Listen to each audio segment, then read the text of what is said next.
I spent 35 years helping the FBI expose liars, but I never imagined the first people to truly deceive me would be my husband and his mistress. That afternoon, I discovered that $34,000 had vanished from my family trust.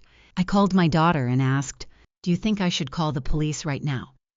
She was silent for a few seconds before replying, "Not yet, Mom. Let them think you don't know anything."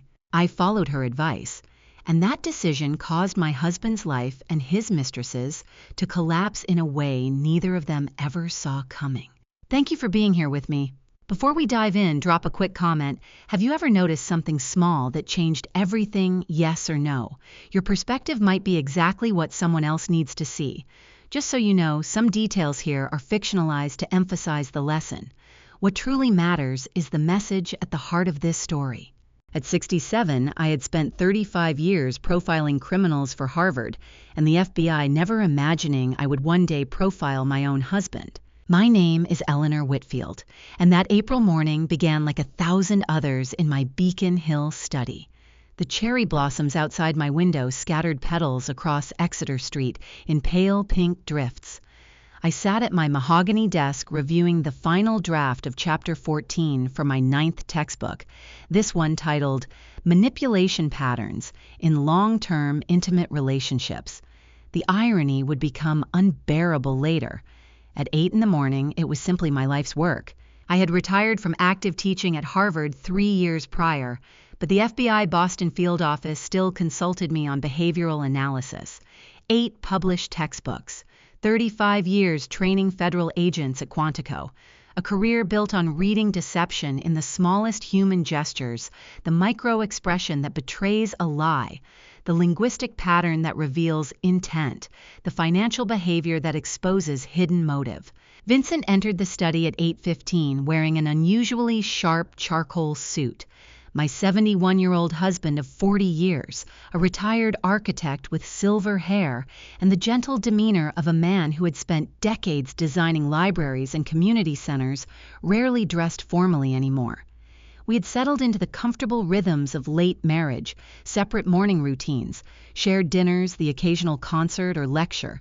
"I have a board meeting this morning," he said, adjusting his tie in the antique mirror by the door. "One of those philanthropy committees." I glanced up from my laptop. "On a Monday, that's unusual. Last-minute scheduling." He replied, his reflection meeting mine briefly before looking away. "You know how these things are." I nodded and returned to my manuscript. The moment passed unremarkably. I had made a conscious decision 40 years ago never to profile the man I married. My professional expertise had destroyed too many of my colleagues' personal relationships, the constant analysis, the inability to accept surface conversation, the corrosive suspicion that comes from spending decades studying human deception. So I had drawn a bright line. Vincent existed outside my clinical lens. He was my refuge from the darkness of my work, the one person I allowed myself to trust completely. That decision, I would later understand, was the opening he needed. He kissed my cheek cologne, faintly cedar, more expensive than his usual, and left.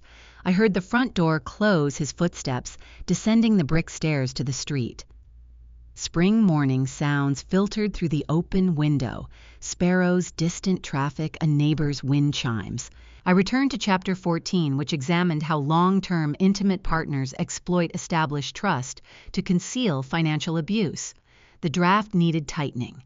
I was writing about the very patterns I had taught federal agents to recognize in fraud cases, the incremental escalation, the normalization of small discrepancies, the deliberate vagueness around money. How does a woman who spent her entire career reading human deception miss the lie sleeping beside her for 40 years? That question would haunt me. But on that April morning, I simply edited my manuscript, drank Earl Grey tea from bone china, and believed my life was exactly what it appeared to be. The afternoon shattered that illusion. At 2:30, I opened my email to find the quarterly statement from the Hale Family Trust, the irrevocable trust established by my parents in 1978, now worth approximately $890,000, managed conservatively funding our retirement and our daughter Simone's ongoing educational work. I had served as sole trustee since my mother's death in 2019. Vincent had signature authority for household expenses, a practical arrangement we had maintained for decades. I downloaded the ledger as I always did a routine review before forwarding it to our accountant. The Excel columns loaded date amount category notes. One line stopped me cold. March 23, 2023. Withdrawal $34,000. Category miscellaneous philanthropic expenses. Routing destination P.O. Box 4471 Back Bay, Boston, MA. Authorized signature V. Whitfield. I stared at the screen. $34,000. A clean, substantial sum. No corresponding charity name. No tax documentation attached. Just an unlisted post office box and the word miscellaneous. My training activated before conscious thought could intervene. 3 decades of behavioral analysis compressed into a single moment of pattern recognition. An unlisted destination, a substantial round number withdrawal, a deliberately vague categorical justification. My hand hovered over the mouse. For 35 years I had taught federal agents to trust their instincts. Now mine were screaming. I opened my own published textbook, the 3rd edition, Detecting Financial Deception in Intimate Partner Relationships, and navigated to Chapter 3. Page 47, the section titled Primary Indicators of Covert Resource Diversion. The text I had written 7 years ago stared back at me. 3 primary markers consistently appear in cases of financial deception within established intimate relationships. 1. Withdrawals to unlisted or deliberately obscure destinations. 2. Substantial sums presented as routine or miscellaneous. 3. Vague categorical justifications that resist scrutiny. When all 3 indicators appear simultaneously, the probability of active deception exceeds 92%. The study darkened around me as afternoon sun slipped behind neighboring brownstones. Cherry blossom petals stuck to the window glass pink against gray. I sat in the gathering shadows and felt the intellectual scaffolding of my entire life shift beneath me. Vincent's suit that morning, the expensive cologne, the Monday board meeting that philanthropic committees never schedule, the way his eyes had avoided mine in the mirror.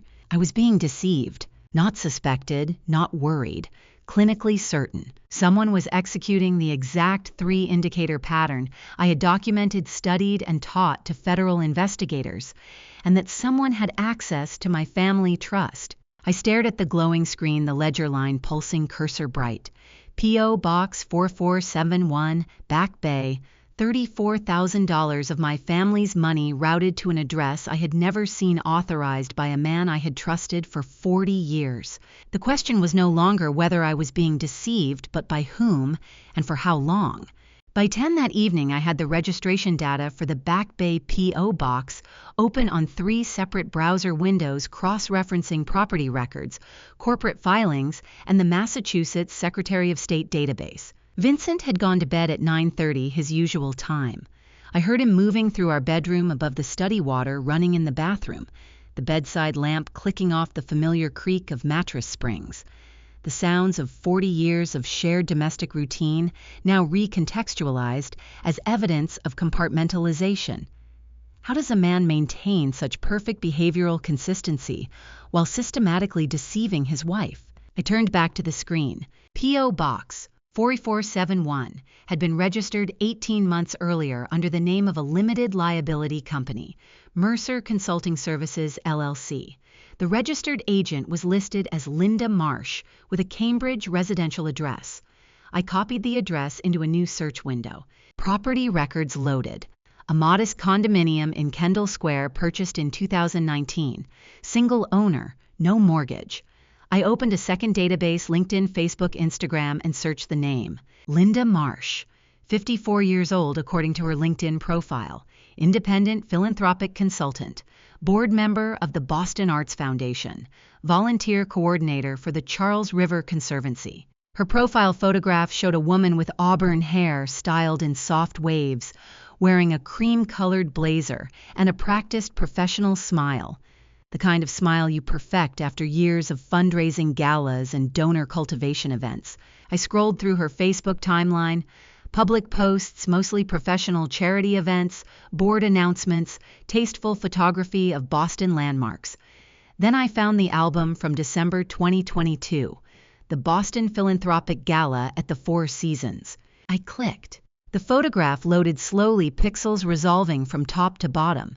The ballroom, crystal chandeliers, white tablecloths, and there in the foreground a woman in a burgundy gown standing beside a table, champagne flute raised toward the camera. My table. Recognition hit with physical force. I gripped the edge of my desk. Linda Marsh. The independent consultant who had approached me during the cocktail hour complimented the deep blue hue of my formal gown, asked thoughtful questions about my research on financial manipulation patterns in organizational fraud. We had spoken for perhaps 15 minutes. I remembered thinking she was unusually well informed for a fundraising professional. She had read 2 of my textbooks. I sat at the same table with her. I shook her hand. I smiled and accepted her compliments and discussed my life's work while she studied me, cataloged my blind spots, reported back to Vincent about the unsuspecting wife who suspected nothing. "This is the most humiliating moment of my career," I whispered to the empty study. But even as I said it, I knew it was more than humiliation. It was the shattering realization that I had not simply missed deception, I had actively, consciously chosen to disable the very mechanisms that would have detected it. My decision 40 years ago to never profile Vincent had created a zone of deliberate blindness, and someone had exploited that blindness with surgical precision. I had profiled hundreds of liars across 3 decades, serial killers, con artists, corporate fraudsters who had stolen millions, but I had never profiled the woman staring back at me from the darkened window, the one who chose love over logic, trust over scrutiny, and paid the price in humiliation. I closed the browser windows and sat in silence. The study clock ticked past 11. Outside, Beacon Hill settled into its quiet late-night rhythm, occasional footsteps on brick sidewalks, a distant car alarm, the low rumble of the Red Line subway beneath the street. I could confront Vincent tomorrow morning, demand explanations, collapse into the emotional theater of betrayed spouse versus guilty husband. We could perform the predictable script that millions of couples before us had performed. Or I stood and walked to the large porcelain whiteboard mounted on the wall opposite my desk. It was a relic from my teaching years at Harvard, installed when I had converted this room into a home office. I used it occasionally for mapping complex case analyses, the kind of multivariable behavioral investigations that required visual spatial thinking. I uncapped a red dry erase marker. At the top of the board I wrote subjects, underneath 2 names. Subject A, Vincent Whitfield, 71, retired architect, intimate partner of 40 years, signature authority on Hale Family Trust. Subject B, Linda Marsh, 54, philanthropic consultant, Cambridge resident, recipient of diverted trust funds. I drew a line connecting them. Beside the line, relationship unknown, duration unknown, nature. Potentially romantic, certainly financial. Below that, I wrote evidence. March 23, 2023, $34,000 withdrawal from Hale Trust to P.O. Box 44701, authorized V. Whitfield. December 2022, Subject B makes direct contact with primary victim at public event, establishes rapport, gathers intelligence. April 2023, today, Subject A claims. Monday board meeting, wears formal attire, inconsistent with retirement patterns, applies expensive cologne. The whiteboard transformed before my eyes, no longer a teaching tool for graduate seminars, but the operating table where I would dissect my own life with surgical precision. I wrote methodology, and beneath it listed the investigative protocols I would need: financial forensics, surveillance data, communication records, timeline reconstruction, behavioral pattern analysis. At the bottom of the board, I drew a hard line and wrote in capital letters, evidence status insufficient for now. I stood back and examined my work.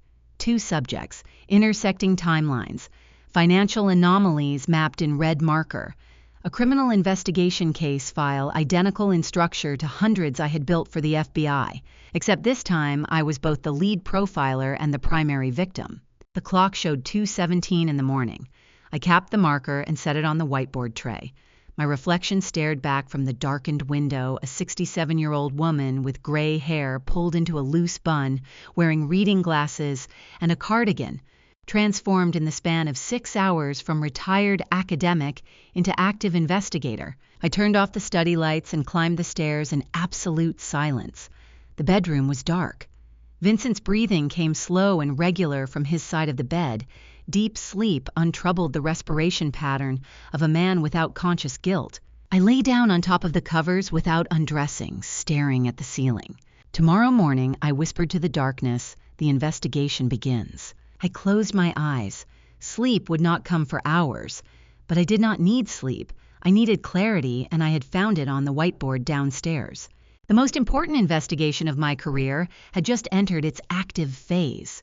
The South End Private Intelligence Office occupied the second floor of a converted brick warehouse, accessed through an unmarked steel door that required a 4-digit code Desmond Hayes had texted me the night before. 6 days had passed since I built the whiteboard case file.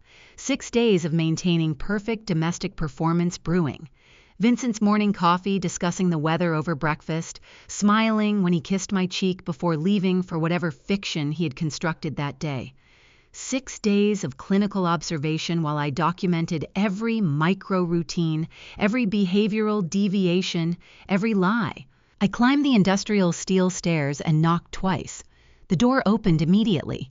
"Professor Whitfield," Desmond said, stepping aside. "Come in." Desmond Hayes, 52, wore the same weathered expression I remembered from 3 federal task forces we had worked together: behavioral threat assessment in 2015, organized crime profiling in 2017, a particularly brutal human trafficking case in 2019.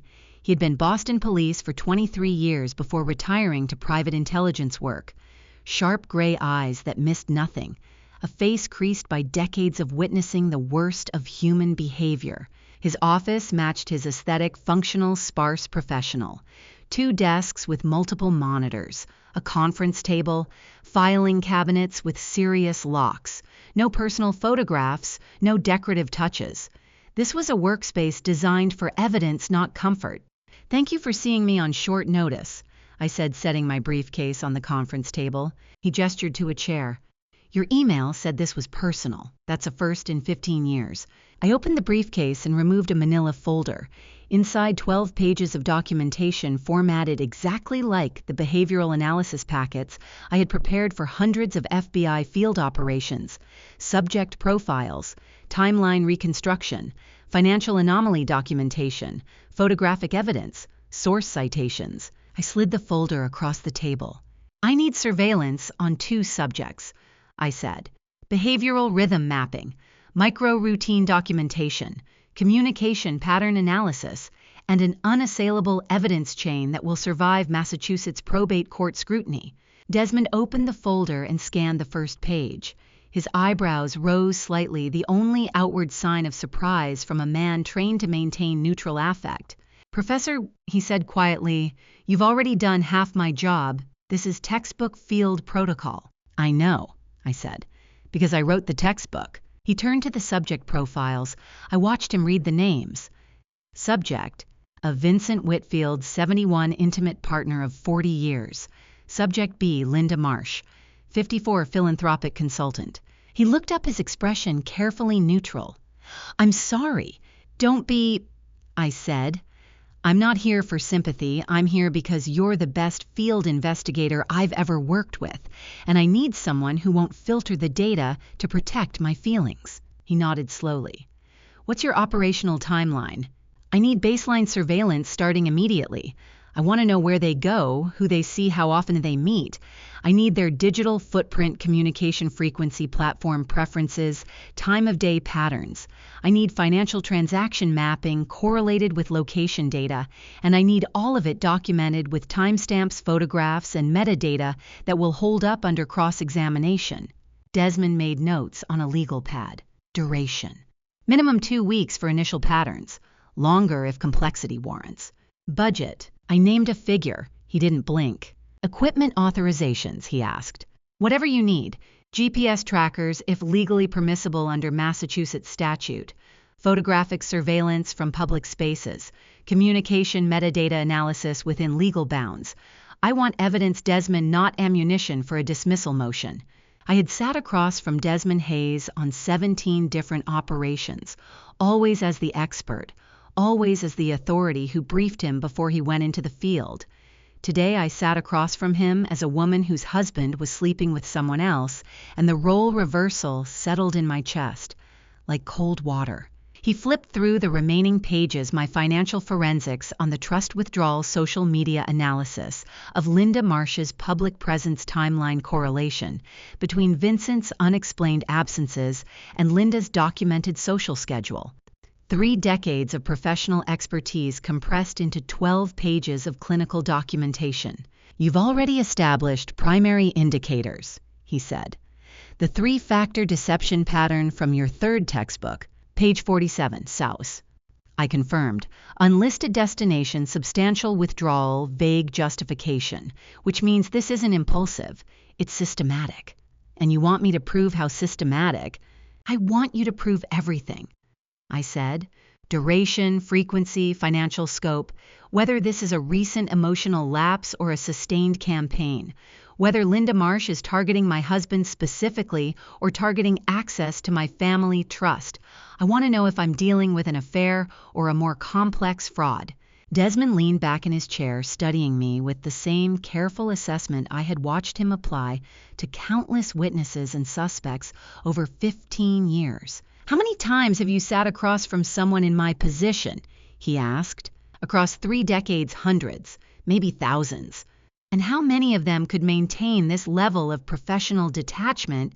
None, I said honestly. But none of them had spent 35 years training themselves to compartmentalize trauma for investigative purposes. How many times had I watched a client pause at this exact threshold the moment before committing to the investigation, before crossing from suspicion into certainty? How many times had I counseled them that knowledge, however painful, was better than ignorance, that evidence was power, even when it destroyed hope? Desmond closed the folder and met my eyes. Are you certain you want the raw data, Professor? His voice carried the weight of professional experience. No filtering, no summary interpretation, no protective editing, just the photographs, the timestamps, the recordings, the documentation of everything they do and everywhere they go. Because once you see it, you can't unsee it. I had heard that exact question directed at hundreds of desperate spouses sitting across from my desk over 3 decades. Federal agents asking betrayed partners if they truly wanted to know the extent of their spouse's double life. Investigators warning clients that certainty comes with a psychological cost. For the first time in my career, I was the one sitting in the client's chair. The warehouse creaked around us. Traffic sounds filtered up from the street below. Somewhere in this city, Vincent was moving through his day, maintaining whatever fiction he had constructed. And Linda Marsh was doing the same. I spent my life uncovering truths for strangers, I said. It's time I did it for myself. Desmond nodded once and picked up the folder. I'll start today, he said. First report in 2 weeks. The unmarked envelope landed on the cafe table between us with the weight of a verdict, and I knew before Desmond Hayes opened his mouth that whatever was inside would confirm my worst professional assessment. 2 weeks had passed since I sat in his South End office and committed to unfiltered truth. 14 days of maintaining domestic performance while waiting for evidence. Now late April afternoon, light filtered through the windows of a secluded Cambridge cafe, and Desmond slid the envelope across the scarred wooden table. Before you open it, he said quietly, I want to prepare you for the scope. I placed my hand flat on the envelope. Just tell me. 24 months, he said. This has been active for at least 2 years, probably longer. The pattern is disciplined, regular, and expensive. I opened the envelope and removed the surveillance report, 43 pages of documentation, timestamps, photographs, financial transaction logs, GPS tracking data, communication metadata analysis. The first section detailed luxury suite bookings at the Four Seasons Boston, 47 instances over 24 months. Every Friday evening, 6 p.m. check-in, Sunday morning, 11 a.m. checkout. Total expenditure $56,400, sourced entirely from incremental withdrawals against the Hale Family Trust under vague philanthropic categorical justifications. I turned the page. Premium floral arrangements delivered every Friday to Linda Marsh's Kendall Square condominium, standing order with a high-end Newbury Street florist, peonies and garden roses, Vincent's signature on the account authorization, 47 instances. I said, my voice steady and clinical. The pattern is regular, rhythmic, disciplined. Every Friday, every major high society event. This isn't improvisation. No, Desmond agreed. It's operational discipline. I continued reading.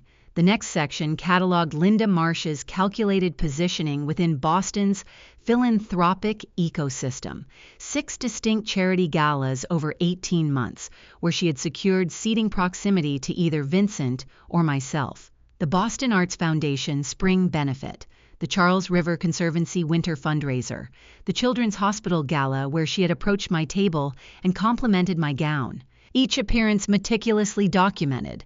Photographic evidence, seating charts, guest lists cross-referenced with social media timestamps. She's been positioning herself within my exact social ecosystem for over a year, I said. Longer, Desmond corrected. The data suggests initial contact 26 months ago. The affair itself appears to be approximately 24 months old, but the groundwork predates the first hotel booking by 8 to 10 weeks. I opened my notebook and wrote the classification with a hand that barely shook Subject B, predatory operational profile, transactional targeting, not emotional attachment, premeditated campaign, financial objective probable. Then I looked back at the figures documenting my husband's systematic betrayal, and for the first time since opening the file, my clinical armor cracked. Not because of the affair itself, I had processed that probability weeks ago, but because of the cold, calculated architecture of it. This wasn't romance. This was an operation. This isn't love, I said quietly. This is an operation. Desmond nodded. That was my assessment too. I closed the folder and looked at him across the table. What's the end game? If this is operational, there's an objective beyond simply sleeping with a wealthy man's wife's husband. I don't know yet, he admitted, but the financial pattern suggests she's building towards something. The expenditures are escalating, and there's secondary movement. I'm still tracking corporate filings account activity that doesn't quite make sense yet. I thanked him, paid his retainer for the next phase of surveillance, and left the cafe with the envelope tucked into my briefcase.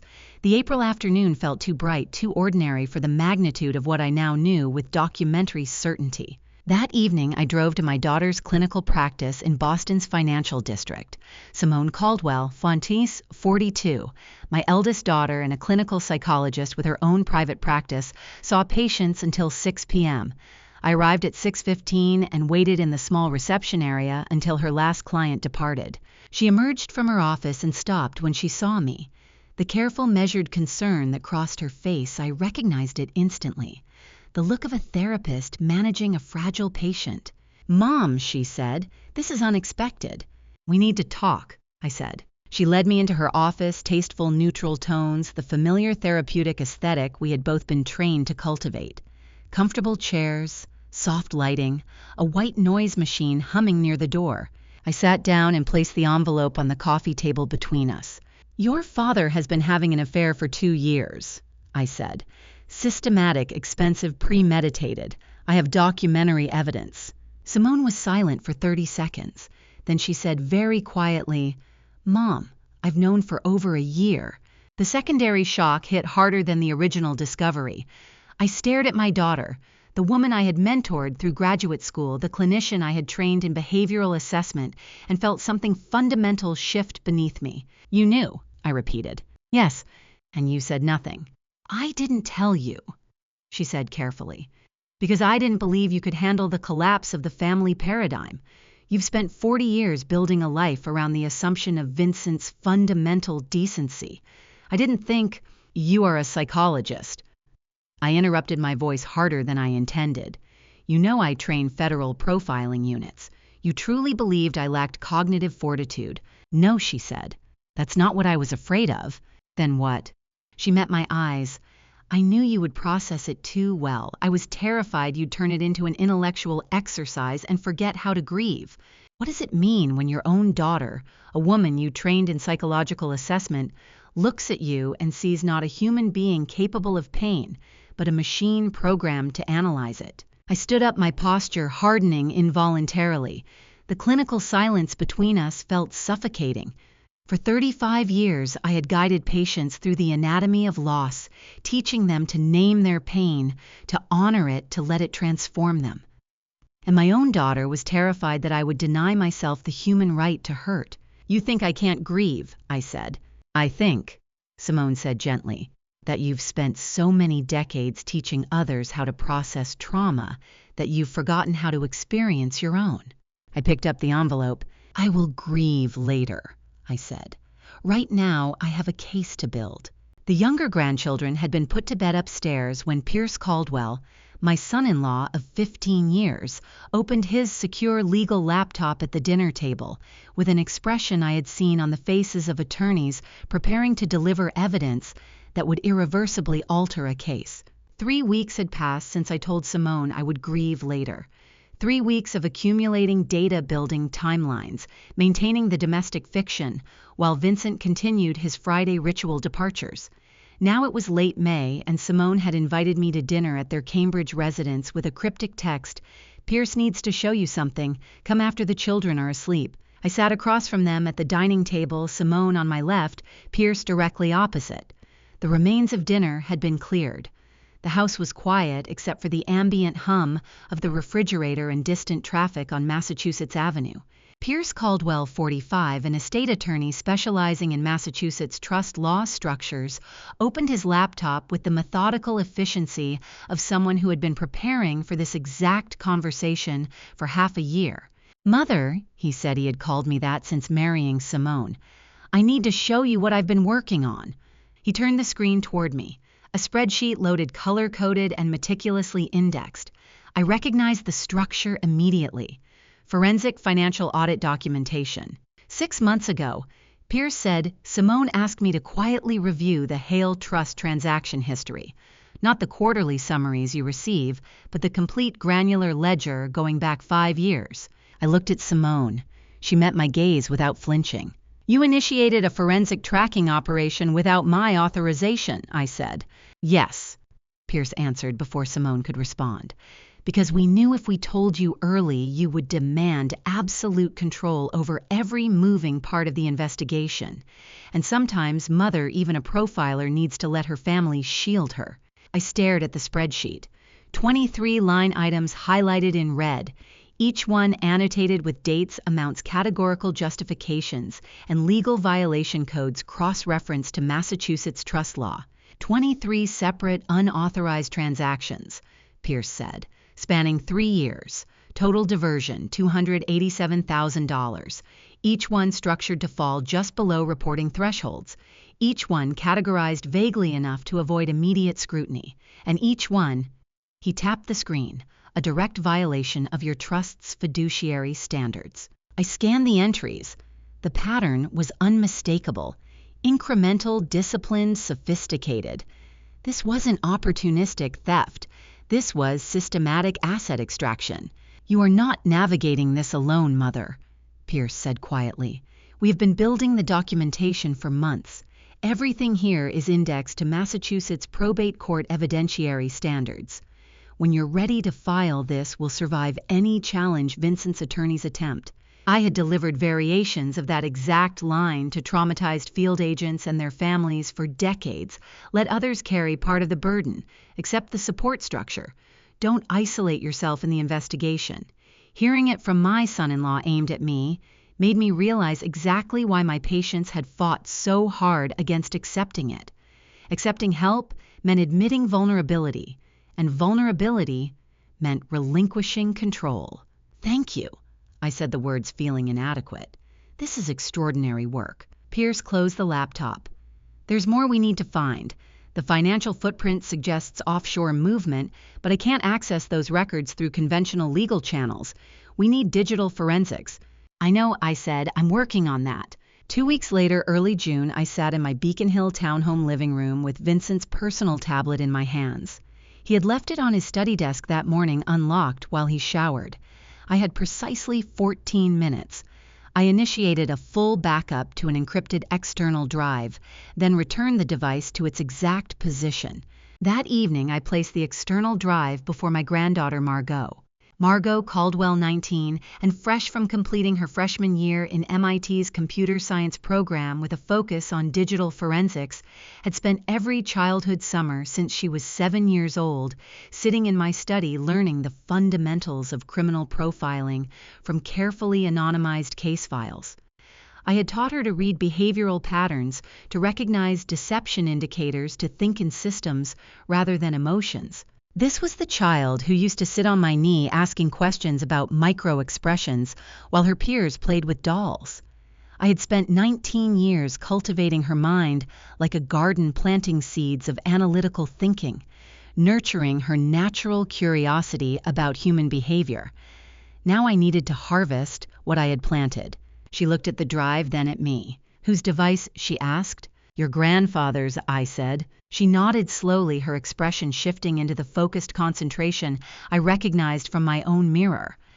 "What am I looking for?" "Everything," I said. "Complete data recovery of wiped partitions, every encrypted footprint, communication logs file, metadata deleted browsing, history application usage patterns. I need the full digital archaeology." "This is real, isn't it?" she said quietly. "Not an exercise." "This time the case is real," I confirmed, "and I require your specific expertise." She connected the drive to her laptop, a high-end machine configured for penetration testing and forensic recovery. Her fingers moved across the mechanical keyboard with practiced efficiency commands, scrolling too fast for me to track. "You need a complete data recovery of wiped partitions?" she asked without looking up. "Every encrypted footprint?" "Yes." "This might take a while, and Grandma," she glanced at me, "whatever I find." "Nothing you find will shock you," I said. "I've spent 19 years ensuring your mind is built for the truth." She worked in concentrated silence. I watched her the way I had watched hundreds of analysts work crime scenes, the same systematic methodology, the same refusal to make assumptions, the same ruthless commitment to evidence over emotion. 20 minutes passed. The laptop fan hummed. Outside the window, Beacon Hill settled into evening footsteps on brick sidewalks, distant car horns, the familiar urban rhythm of Boston at dusk. Margot stopped typing. The screen filled with recovered file directories, communication logs, encrypted partition contents. She stared at the data, her expression shifting from concentration to something harder to read. She looked up at me, blue terminal light reflecting in her young, brilliant eyes. "Grandma," she said quietly, "I found much more than you think." The cryptocurrency wallet address filled Margot's center monitor in cold alphanumeric precision, and beside it the balance that made my breath catch $340,000, held jointly under digital signatures I instantly recognized as belonging to my husband and Linda Marsh. "Show me the transaction history," I said. Margot's fingers moved across the keyboard. A new window populated with deposit records, 63 individual transactions spanning 18 months each one, carefully structured between $8,000 and $9,900, never reaching the $10,000 threshold that would trigger automatic Bank Secrecy Act reporting to the Financial Crimes Enforcement Network. "Structuring," I said quietly. "They are intentionally staying below federal reporting limits. This is no longer civil fraud. This is federal criminal conspiracy." Margot scrolled down. "There's more. Encrypted messaging cache recovered from a wiped partition. The decryption took a while, but I got it." She opened a text thread between Vincent and Linda. The timestamps spanned 8 months, March through November of the current year.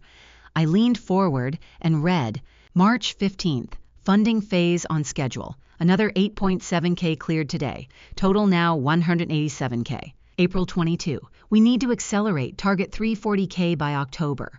May 8, she suspects nothing. Board meeting cover still holding. June 3rd, Exit strategy finalized. Asset migration to Cayman accounts immediately following the December gala. I sat back in the chair processing the operational timeline with clinical detachment.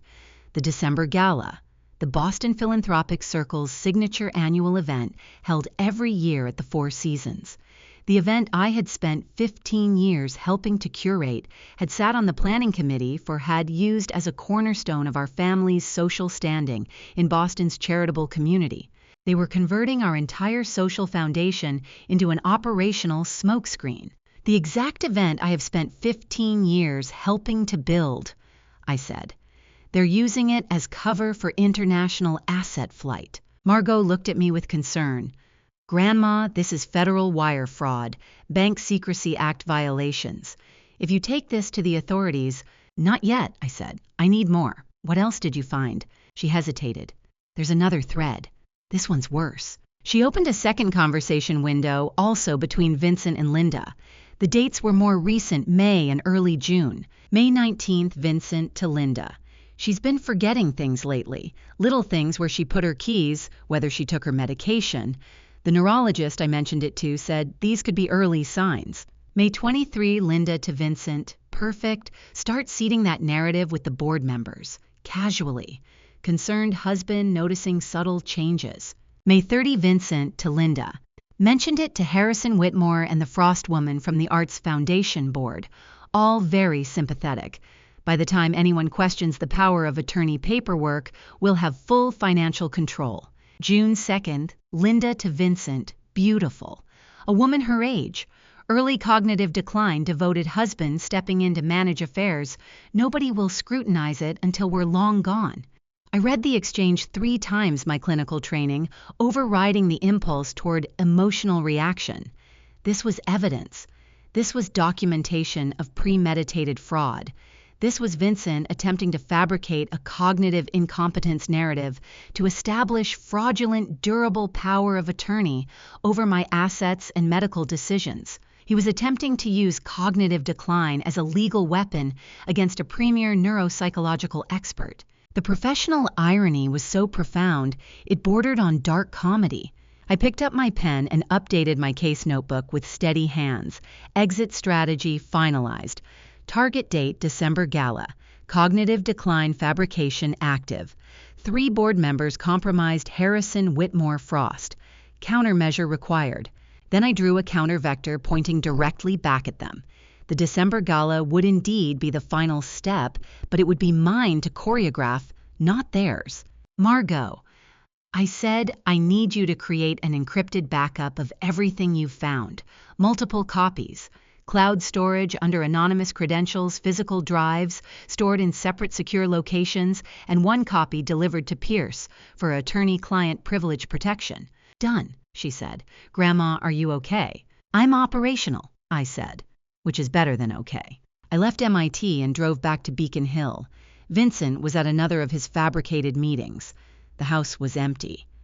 I went to my study and sat before the whiteboard staring at the expanding case map I had been building for 2 months. 2 subjects: Vincent Whitfield, Linda Marsh, financial conspiracy, offshore cryptocurrency structuring, Federal Bank Secrecy Act violations, wire fraud, and now fabricated cognitive decline to establish fraudulent power of attorney. I added a new section to the board, Vincent's tactical error. Underneath, I wrote cognitive decline fabrication, false narrative seeded to Harrison Whitmore Frost, POA strategy to secure financial control. Then underneath that countermeasure, independent neuropsychological evaluation via Harvard Medical School neurology chair. Establish unassailable medical documentation of full cognitive capacity. Timestamp predates any POA filing. He picked the absolute worst weapon in the entire arsenal. For 35 years, I had been the expert who evaluated the cognitive competence of federal defendants standing trial. I had testified in court regarding mental capacity in 17 states. I had written the definitive textbook chapter on detecting fraudulent incompetency claims. I had trained FBI agents and federal prosecutors on recognizing malingering and cognitive performance validity testing. And my own husband thought he could fabricate a dementia narrative that would survive even cursory professional scrutiny. I didn't need to scream or issue denials or confront him with emotional theater. I simply needed an unassailable medical record created before he filed any paperwork, documentation that would destroy his entire legal strategy the moment any attorney attempted to present it in probate court. I looked at my watch. 6:45 p.m. Too late to make the call tonight. But first thing tomorrow morning, I would contact Dr. Michael Brennan, Chair of Neurology at Harvard Medical School, with whom I had collaborated on 4 published studies examining cognitive assessment protocols in criminal defendants. I would request a comprehensive neuropsychological evaluation battery, the same forensic-grade assessment used in competency to stand trial determinations, memory testing, executive function analysis, cognitive performance validity measures, the works. And when Dr. Brennan's evaluation showed what I already knew, that my cognitive function was completely intact, operating at superior levels for any age cohort, that documentation would be time-stamped, notarized and filed with my attorney months before Vincent attempted to execute his power of attorney fraud. The walls he was building around me would crumble before he even knew I had seen them. At 7 o'clock the following morning, I called Dr. Brennan's office and scheduled the evaluation for the following week.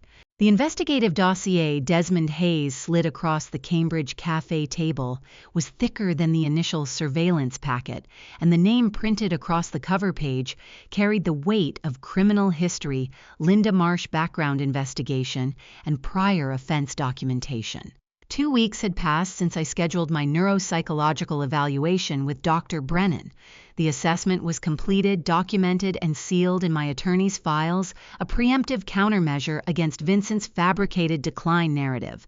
Now it was mid-July, and Desmond had called me with 4 words that shifted the entire investigation. I found her history. I opened the dossier.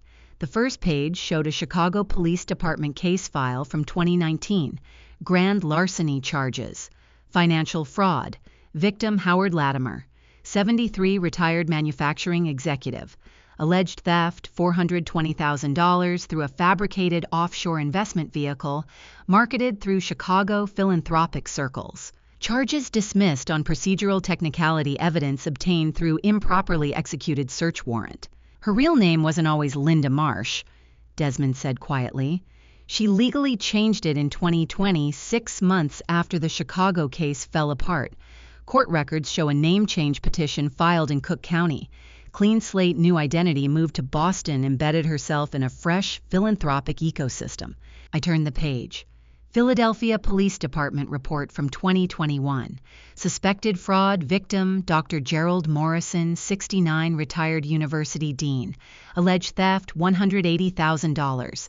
Investigation closed due to insufficient evidence after the victim refused to press charges, likely paid off or intimidated. A textbook recidivist. I said, scanning the behavioral patterns. She doesn't reform between operations. She relocates, shifts jurisdictions, alters identity, exploits unblemished social ecosystems. I documented this exact typology in Chapter 9 of my 6th book. Professional predator, Desmond agreed. And she's good. 2 prior operations we can confirm, possibly more, that didn't generate formal complaints. Each time she vanishes before formal litigation can initiate. Each time she resurfaces in a new city with a new identity and a clean reputation. I photographed every page of the dossier with my phone, then closed it and looked at Desmond across the table. She doesn't love Vincent, I said. She's executing a financial operation, and he's the access point to my family trust. Everything, the affair, the hotel bookings, the philanthropic positioning, it's operational infrastructure. That's my assessment too, Desmond said. The question is whether Vincent knows he's being used or if he thinks this is genuine. I drew a thick black line through my mental categorization of Linda Marsh as romantic rival and recategorized her as what she actually was, a serial financial predator executing her 3rd known operational iteration. The shift from personal betrayal to clinical subject should have brought relief, but it only deepened the wound, because it meant Vincent wasn't just unfaithful, he was vulnerable, and I had missed it. That evening I sat in my Beacon Hill study with the complete investigative file spread across my desk. Chicago, 2019. Philadelphia, 2021. Boston, 2023. 3 operations, 3 victims, identical methodology. I opened my laptop and pulled up the unredacted police reports Desmond had obtained through his law enforcement contacts, victim profiles, psychological assessments, witness statements. Howard Latimer, 73 years old, recently retired from 40-year career as manufacturing executive, widowed, experiencing acute identity crisis following loss of professional purpose, met Linda at Chicago Arts Foundation fundraiser, 6-month relationship, offshore investment pitch, $420,000 transferred before he realized the fraud.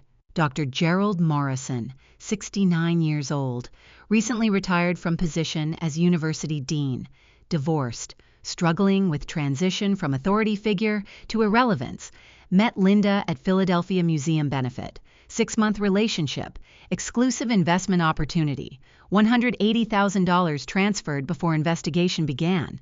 I opened my case notebook and wrote victimology common factors. Affluent older males, recently retired, experiencing identity transition, core vulnerability, acute fear of professional irrelevance, relationship duration approximately 6 months before financial pitch, operation conclusion asset transfer followed by rapid extraction.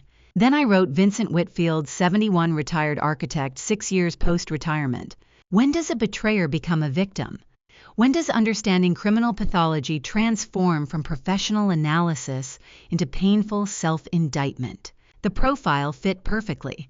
Vincent had retired 6 years ago from a successful architecture career, 40 years designing libraries, community centers, public spaces across New England. And then he stopped. No consulting work, no adjunct teaching, no professional identity beyond Eleanor Whitfield's husband. He had spent 6 years living in the shadow of a woman whose name remained printed on textbooks taught at the FBI Academy in Quantico, whose former students now held positions of authority across federal law enforcement, who was still called professor by colleagues decades after retirement. I was the professor, the consultant, the authority. And what was he? I stared at the whiteboard across my study at the case map I had been building for 3 months. Subject A, Vincent Whitfield. I had categorized him as perpetrator, co-conspirator, active participant in fraud. But Linda Marsh's prior operations told a different story. Her victims weren't criminal masterminds. They were psychologically vulnerable men being systematically manipulated by a professional predator who had refined her methodology across multiple jurisdictions. Vincent was simultaneously my betrayer and her mark, both guilty and victimized, both perpetrator and prey. I picked up my red marker and added a new annotation to the whiteboard: Vincent dual classification. Active participant in trust fraud and psychological exploitation, target matching Marsh victimology profile.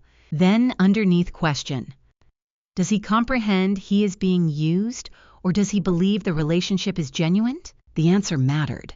Not for forgiveness, that ship had sailed the moment he authorized the first fraudulent trust withdrawal, but for strategy. Because if Vincent genuinely believed Linda loved him, if he thought they were building a future together, then his psychological devastation when her true nature was revealed could be weaponized. I sat back in my chair, the summer evening light fading through the window. Cherry blossoms had long since fallen from the trees on Exeter Street. The season had turned while I built this case, while I documented this betrayal, while I prepared for the confrontation that would dismantle my 40-year marriage. Perhaps I should have asked years ago, I whispered to the empty study, what it felt like to be married to a woman the world still called professor. Vincent entered the Beacon Hill living room that August evening carrying a manila folder with the careful, deliberate movements of someone who had been rehearsing this moment for months, and I knew before he opened his mouth that the trap was finally being sprung. The question I had asked myself in the darkness of my study, what it felt like to be married to a woman the world still called professor, would have to wait for an answer. Because Vincent was about to hand me proof of intent, and I needed every ounce of professional discipline to maintain the performance. We had just finished a quiet dinner. I was reading the evening paper in the wingback chair by the window. He sat down across from me, folder in his lap, his expression carefully arranged into gentle concern. "Eleanor," he said, "I've been thinking. Given our stage in life, we should finalize our comprehensive medical proxies. Just a precaution, really, but it would give me peace of mind knowing we have everything properly documented." I set down the newspaper and looked at him with the mild interest of a woman who trusted her husband of 40 years. "Of course," I said. "What did you have in mind?" He opened the folder and removed a document packet, perhaps 15 pages, bound with a black clip. The header page read, "Medical Proxy and Advance Directive, Commonwealth of Massachusetts. Standard documentation," he said, handing it to me. "I had it prepared by a firm in Cambridge. Just needs your signature, and we'll both have peace of mind." I took the packet and began reading. My eyes moved across the first page with the casual pace of someone scanning routine legal language. Medical Decision-Making Authority, End-of-Life Care Preferences, Healthcare Proxy Designation. And then on page 4, buried beneath medical terminology and formatted to blend seamlessly with the surrounding text, Durable Power of Attorney Financial Authority. Comprehensive, irrevocable upon signature, granting Vincent Whitfield unrestricted authority over all financial accounts, trusts, real property investment vehicles, and liquid assets held individually or jointly by Eleanor Whitfield. I read the clause twice, my expression never changing.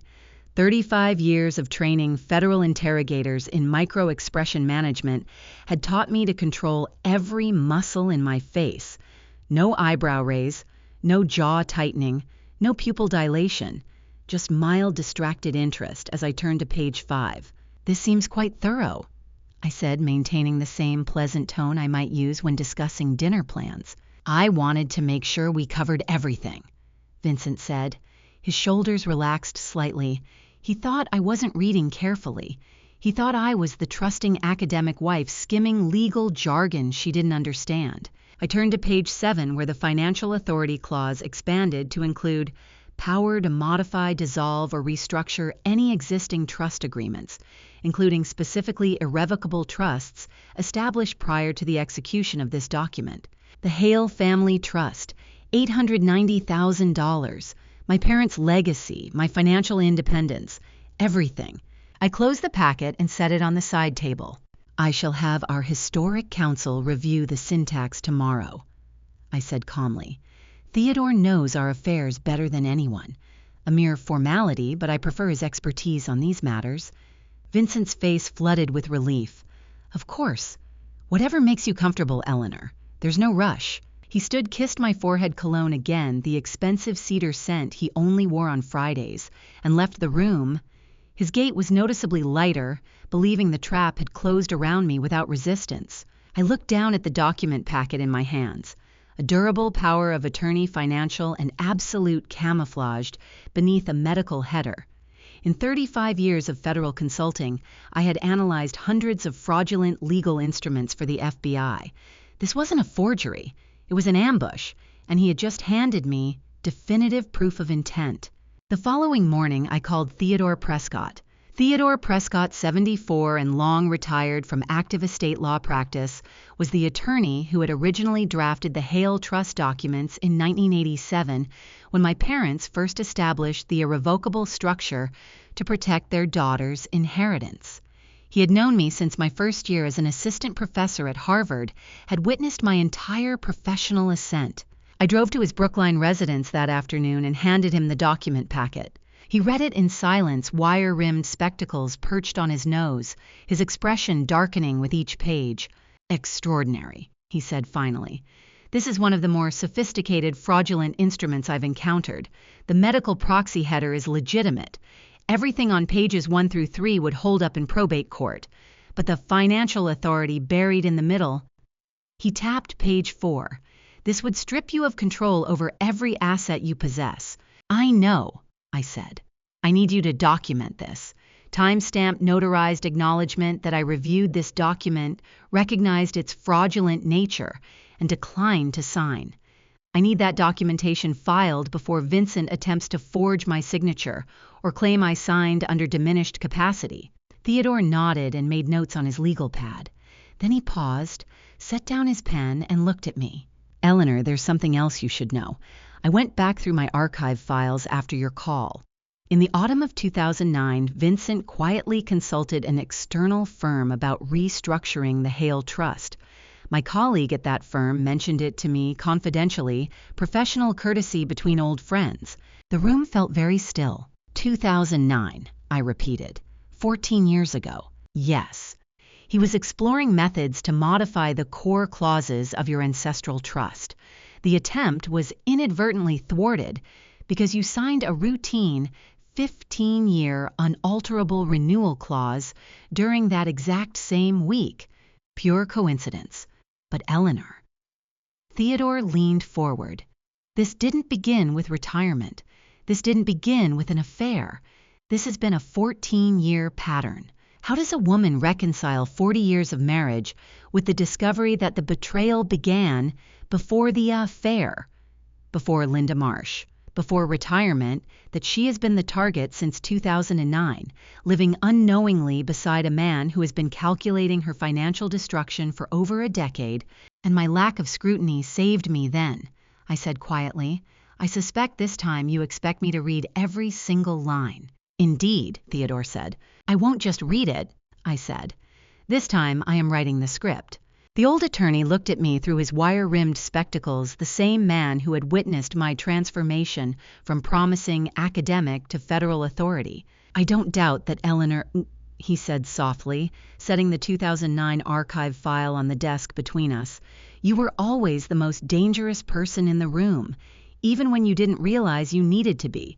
The surveillance photographs Desmond Hayes spread across his South End office desk showed my 71-year-old husband standing on a sun-drenched Miami balcony beside Linda Marsh, their hands clasped together as a realtor gestured toward the glittering Brickell skyline like they were any other wealthy couple planning their retirement dream. Theodore's words from our Brookline meeting still echoed the most dangerous person in the room. It was time to prove him right. This was September, 3 weeks after Vincent had presented me with the fraudulent power of attorney. I had played my role perfectly, the trusting wife who needed her attorney to review the syntax. Vincent believed the trap was merely delayed, not dismantled. Desmond tapped the first photograph. September 10th, $1.8 million luxury condominium Brickell District, Miami. They toured it as Mr. and Mrs. Whitfield. The developer's sales team confirmed a non-refundable $50,000 earnest deposit wired from your family foundation account on September 12th. I studied the images with clinical precision. Vincent in linen trousers and a polo shirt looking relaxed in a way I hadn't seen in years. Linda in a sundress, her hand on his arm, smiling up at him with what a less trained observer might mistake for genuine affection. Florida, I said quietly. Distinct asset protection advantages, no state income tax, favorable creditor protection laws, homestead exemption that shields primary residence value from most judgments. They're establishing their exit destination with strategic legal mechanics already in place. Desmond leaned back in his chair. Do you ever stop analyzing Eleanor? The question hit harder than he intended. I looked at the photographs again, my husband of 40 years planning a new life in another state, with another woman using money stolen from my family's legacy. This is the first time in my life I wish I could, I said quietly, but I don't know any other way to process reality. The words slipped out before I could stop them, and I realized the terrifying truth beneath the wife inside me was still alive, fighting for oxygen beneath the professor's clinical armor. And I couldn't tell if she was my greatest asset or my most lethal liability. Desmond's expression softened. For what it's worth, Eleanor, that analytical mind is the only reason you're still standing. Most people in your position would have collapsed by now. I gathered the photographs.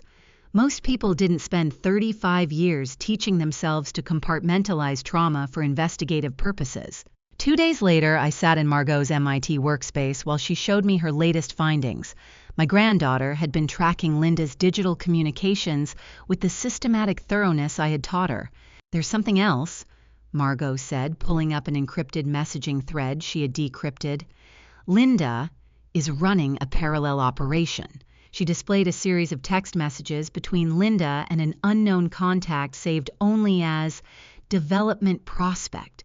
The messages referenced philanthropic events, investment opportunities, private meetings. I cross-referenced the phone number, Margot said. Robert Thornton, 68, unmarried Boston real estate developer. Estimated net worth $6 million. They've met 4 times over the past quarter at identical philanthropic functions. Vincent also attended. I scanned the messages. The same language patterns, the same gradual intimacy escalation, the same financial positioning. Plan B, I said. Vincent is her primary extraction vector because he has direct access to my trust through our marriage and his signature authority. But Thornton is her immediate contingency escape route should the primary operation fail. Margot nodded. She met him in July, right around the time you scheduled your neuropsychological evaluation. I think she knew the cognitive decline narrative might not hold. This woman never operates without an immediate escape route, I said. Vincent thinks he's the love of her life. He has no idea he's merely the most accessible target. I felt something shift inside me, not satisfaction exactly, but the clean clarity of a fully profiled subject. Linda Marsh wasn't just a criminal. She was a professional predator, managing multiple marks with the discipline of a portfolio investor hedging risk. You have just handed me the precise leverage required to accelerate the resolution, I told Margot. Save everything. In early October, Vincent attended an afternoon charity committee meeting. He would be gone for at least 3 hours. I had confirmed the schedule myself. I went to our master bedroom and opened his private drawer, the one in his bedside table, where he kept personal correspondence I had always respected as his private space. 40 years of marriage, and I had never searched his belongings. Until now. Beneath old appointment cards and receipts, I found a small leather notebook. I opened it. The first page contained a meticulous inventory of my personal holdings. Hale Family Trust Principal, estimated market value of the Beacon Hill Townhome Retirement Accounts investment portfolios. Next to each item, a projected liquidation value. I turned the page. Handwritten timelines, post-POA execution, asset liquidation sequence, Linda's allocation, Miami escrow schedule. The total estimated liquidation value at the bottom of the page, $8.2 million. I flipped to the final entry dated September 28, 2023. December Gala final step. Trust transfer complete by mid-December. Miami closing scheduled January 5th. New life begins. The leather notebook sat in my hands like a confession written in the defendant's own handwriting, the kind of evidence that prosecuting attorneys dream of finding, but rarely do. I photographed every page with my phone, uploaded the images to encrypted cloud storage, and saved backup copies to 3 separate secure drives. Then I returned the ledger to its exact position in the drawer, ensuring the dust alignment was identical to when I had found it. 3 decades of federal evidence preservation protocols executed automatically.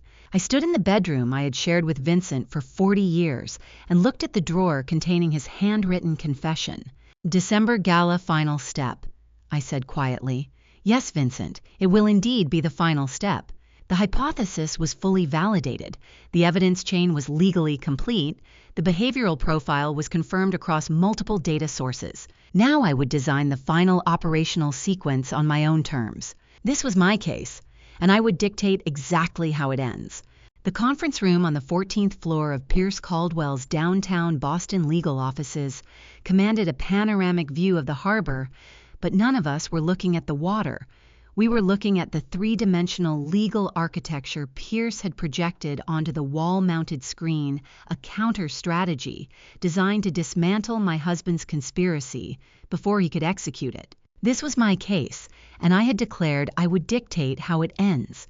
But dictating the outcome I was learning required trusting others to build the legal infrastructure I couldn't construct alone. It was early October. Pierce stood at the presentation screen with Theodore Prescott seated to my right.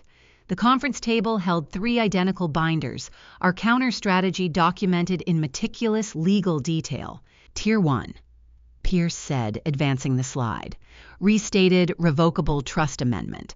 We file this within Massachusetts probate court tomorrow morning. The amendment explicitly renders any durable power of attorney executed after October 3, 2023, legally void with respect to the Hale family trust assets. Vincent's fraudulent POA becomes worthless paper the moment you sign. Theodore tapped the relevant statute in his binder. The trust amendment will be binding within 72 hours of filing. Massachusetts statute is explicit trust amendments supersede conflicting power of attorney instruments. Even if Vincent somehow obtains your signature on his fraudulent document, he gains no authority over your ancestral assets. I nodded, making notes in my own copy. Tier 2. Pierce continued. Personal account insulation. We establish new banking relationships completely separated from your marital financial footprint. These accounts will be protected under Massachusetts separate property statutes. Your direct deposits, professional consulting fees, everything routes through accounts Vincent has never touched and cannot access. Tier 3. Theodore said, taking over the presentation. Criminal briefing for the Massachusetts Attorney General's office. You mentioned a former student now holds senior enforcement authority in the white-collar crimes division. David Howell. I confirmed. I taught him criminal behavioral analysis at Harvard 13 years ago. He's prosecuted 17 major financial fraud cases in Massachusetts. We prepare a comprehensive criminal briefing, Theodore said. Bank Secrecy Act violations, wire fraud, conspiracy to commit theft. Everything you've documented. Marcus can initiate a formal investigation independently of any civil proceedings you file. My son-in-law advanced the legal slides with flawless precision, his analysis demonstrating mastery I had not fully appreciated during 15 years of family dinners. I sat back and remained deliberately silent. For the first time in 35 years, I wasn't the smartest legal mind in the room on the matter at hand, and I realized this was the exact psychological threshold I had spent a career asking my victims to cross to surrender control to trust.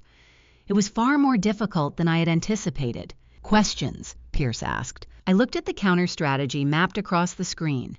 3 tiers of legal protection, each one built by my family, without waiting for my direction, without requiring my approval, without asking permission to shield me. No questions, I said quietly. Execute all 3 tiers. Pierce and Theodore exchanged a glance that I recognized the look of professionals who had expected resistance and received cooperation instead. We'll have the trust amendment filed by close of business tomorrow, Pierce said. 2 weeks later, I sat in a Back Bay cafe across from Celeste Harrington, 51, an esthetician who managed the front desk at a high-end spa 3 blocks from my Beacon Hill townhome. She had contacted me through Desmond Hayes with 4 words that had immediately secured the meeting. I know Linda Marsh.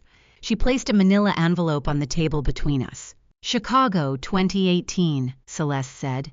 She called herself Linda Mercer back then. Different last name, same methodology. I was her target for 8 months. She destroyed my credit, emptied my retirement account, vanished before criminal charges could be filed. $147,000. Everything I had saved in 20 years. I opened the envelope. Photographs showing Linda with shorter hair, different styling but unmistakably the same woman. Text message archives, historical correspondence from Chicago litigators, documentation of connections to prior fraud investigations. Why come to me now? I asked. Because Desmond told me you're building a case against her. Celeste said, her voice steady and cold. And I want to see her hollowed out, completely destroyed. I don't care about the money anymore. I care about watching her lose everything the way I did. I profiled her as she spoke. Anger deep, entirely genuine, tactically credible. Motivation, personal vendetta, not civic justice. Reliability index. Exceptional informants driven by systemic vengeance rarely dilute empirical data, but extreme operational caution required. When does strategic necessity cross into moral compromise? When does the profiler who has spent decades upholding ethical investigation protocols justify using a witness's raw hatred as a surgical instrument? I need everything you have, I said. Photographs, communications, financial records. Anything that establishes her true identity and operational pattern across multiple jurisdictions. It's all in the envelope, Celeste said. Copies. I kept the originals in a safe deposit box. I've been waiting 6 years for this. She looked across the table at me, her eyes filled with old, authentic rage that no actor could replicate. I want to see her hollowed out, she said again. I took the manila envelope from her hands and slipped it into my briefcase. The evidence was solid dated photographs, time-stamped communications, financial documentation that would corroborate Linda's pattern across state lines. This was exactly what I needed to establish her as a serial predator, rather than a one-time opportunist. But the woman providing it wasn't motivated by justice. She was motivated by revenge. And I was weaponizing her thirst for vengeance as an investigative tool. Thank you, I said. This will be extremely valuable. Celeste stood to leave. Make her pay, Dr. Whitfield. Make her feel what I felt. I watched her walk out of the cafe, then opened my notebook and wrote in careful script, Witness Vector Celeste Harrington. Evidence quality excellent. Motivation personal vendetta. Reliability high. Operational caution extreme. Even when parsing the architecture of my own salvation, I couldn't silence the professor's voice demanding ethical precision. I found Vincent in his study that October evening, exactly 6 days after Pierce had filed the restated trust amendment with the Massachusetts probate court, and I delivered the line I had been rehearsing for a week with the calm precision of someone setting the final piece of a long-planned trap. I have reconsidered my stance on our long-term planning, and I am prepared to execute the proxy documents. The ethical complexity of weaponizing Celeste Harrington's rage still weighed on me, but tonight required a different kind of moral calculus, the kind where I would lie to my husband's face with flawless conviction and call it justice. Vincent looked up from his laptop, his expression cycling through surprise, caution, and barely suppressed hope in the span of 2 seconds. "You've reconsidered," he repeated carefully. "Yes," I said, maintaining perfect neutral affect. Theodore reviewed the documents and confirmed they are standard estate planning instruments. You were right, at our age we should have comprehensive proxies in place. I apologize for my initial resistance. The apology was the detail that sold it.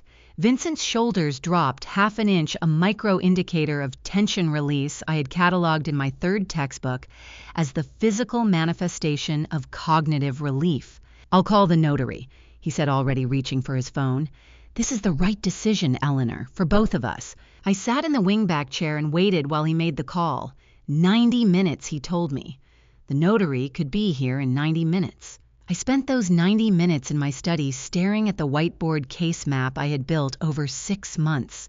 Vincent Whitfield, Linda Marsh, offshore cryptocurrency, fraudulent power of attorney, December gala exit strategy, and now the protective trust amendment filed 6 days ago that rendered the document Vincent was about to celebrate completely worthless regarding my ancestral assets. The doorbell rang at 8:47 p.m. Margaret Bellamy, a mobile notary public licensed in Massachusetts, arrived carrying her official seal and witness log with the professional efficiency of someone who had notarized thousands of estate documents without ever questioning their underlying intent. She was perhaps 60, with reading glasses on a chain and a leather portfolio that had seen decades of use.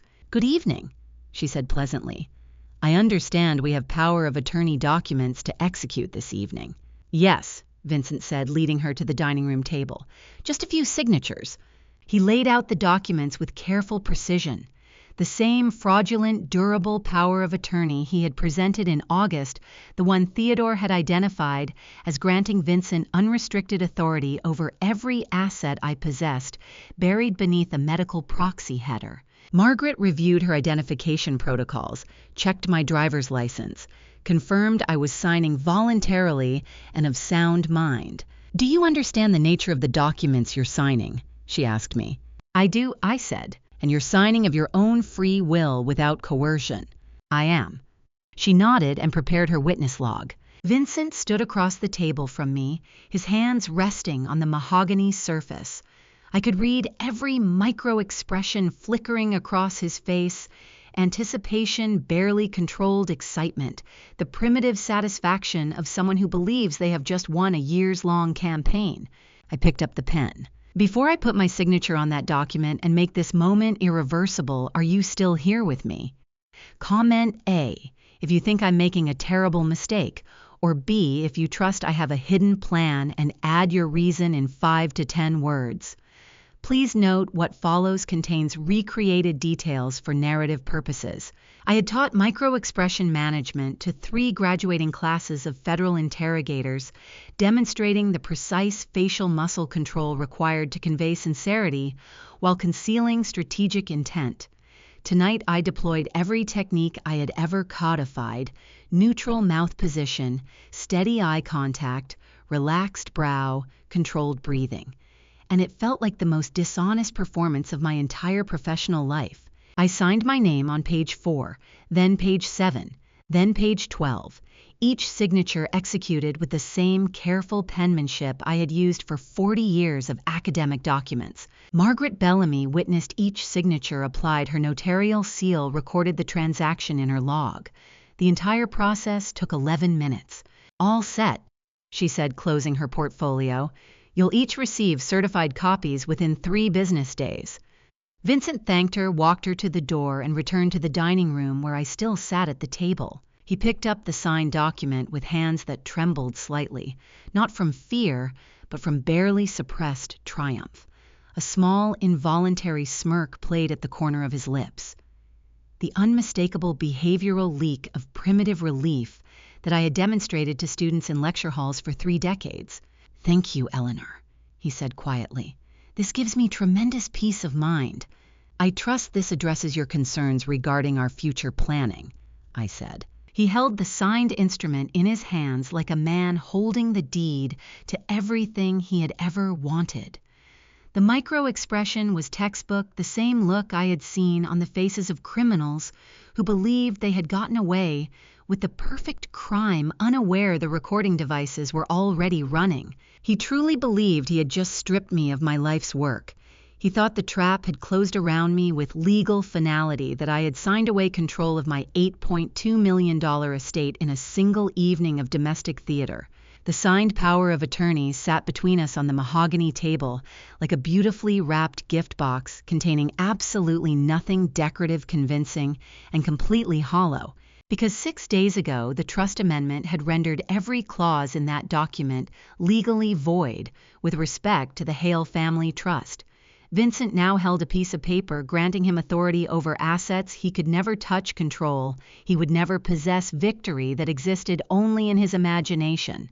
And I had given it to him with perfect composure and a neutral smile, watching him accept the bait with the same clinical detachment I had applied to hundreds of federal investigations.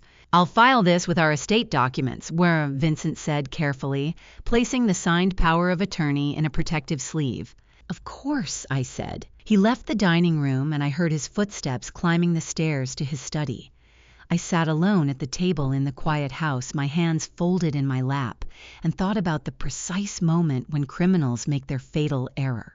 This is when every target feels safest and becomes most vulnerable. Vincent had no idea that the real trap had been set 6 days ago, and he had just walked into it with his eyes closed, holding worthless paper he believed was pure gold.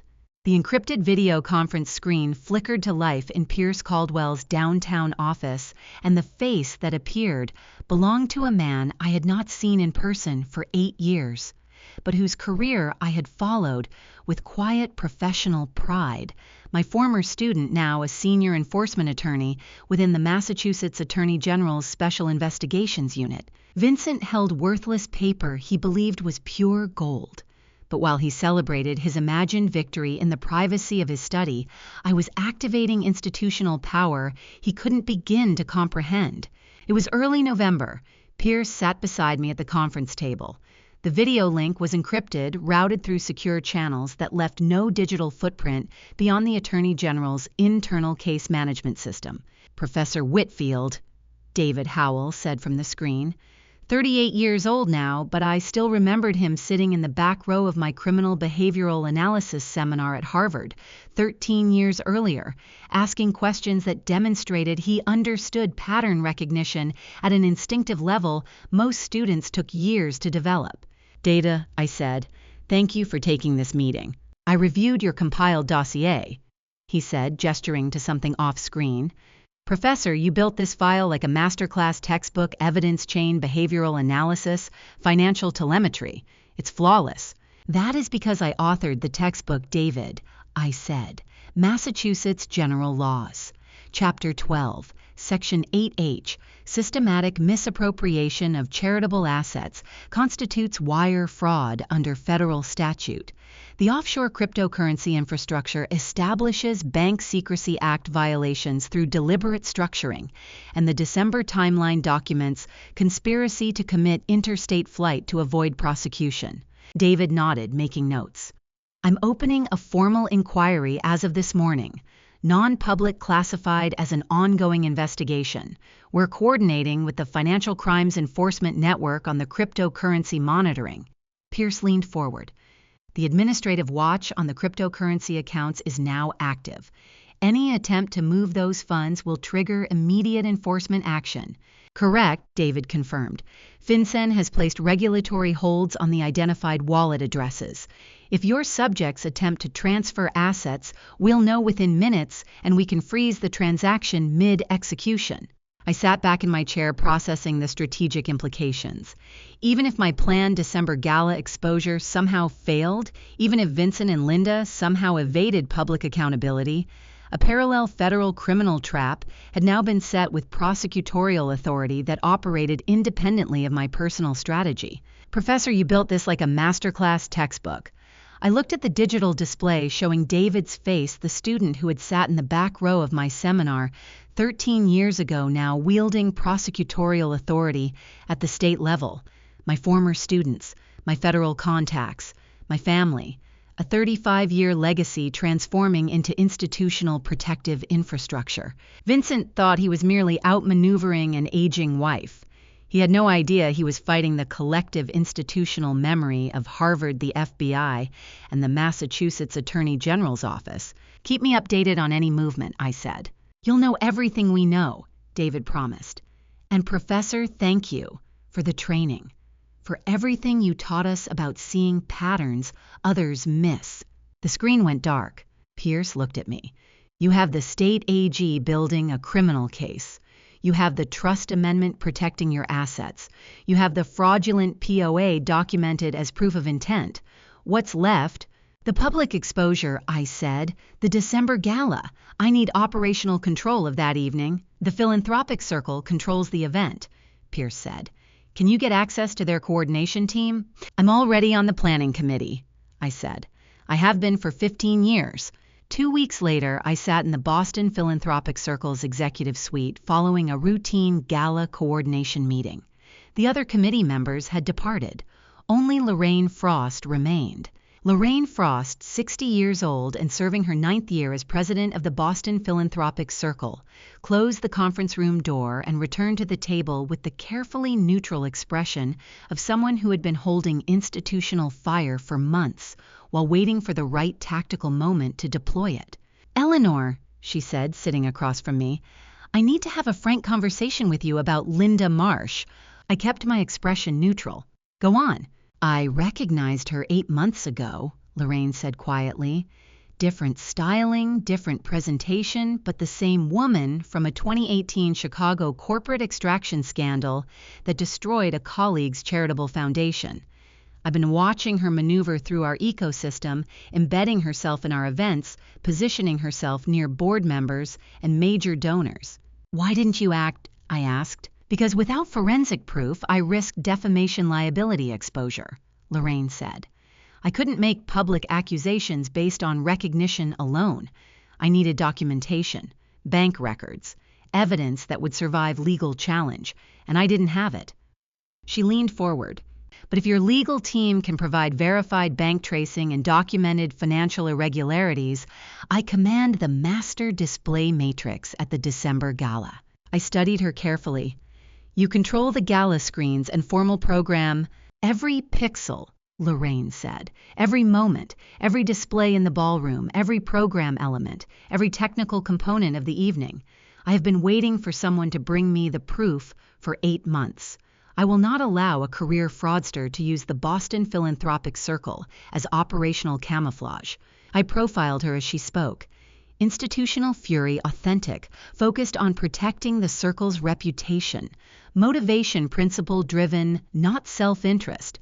Operational capacity, complete technical control of the December event. Trust index high. This was a woman whose professional reputation had been built on 3 decades of ethical stewardship. What exactly are you offering? I asked. Complete control of the gala's digital infrastructure, Lorraine said. You provide the content you want displayed. I ensure it appears on every screen at the precise moment you specify. Formal program coordination, technical execution, whatever public exposure you deem strategically appropriate. 2 encrypted drives sat on the polished conference table between us, like chess pieces being positioned for an endgame neither of our opponents could see coming.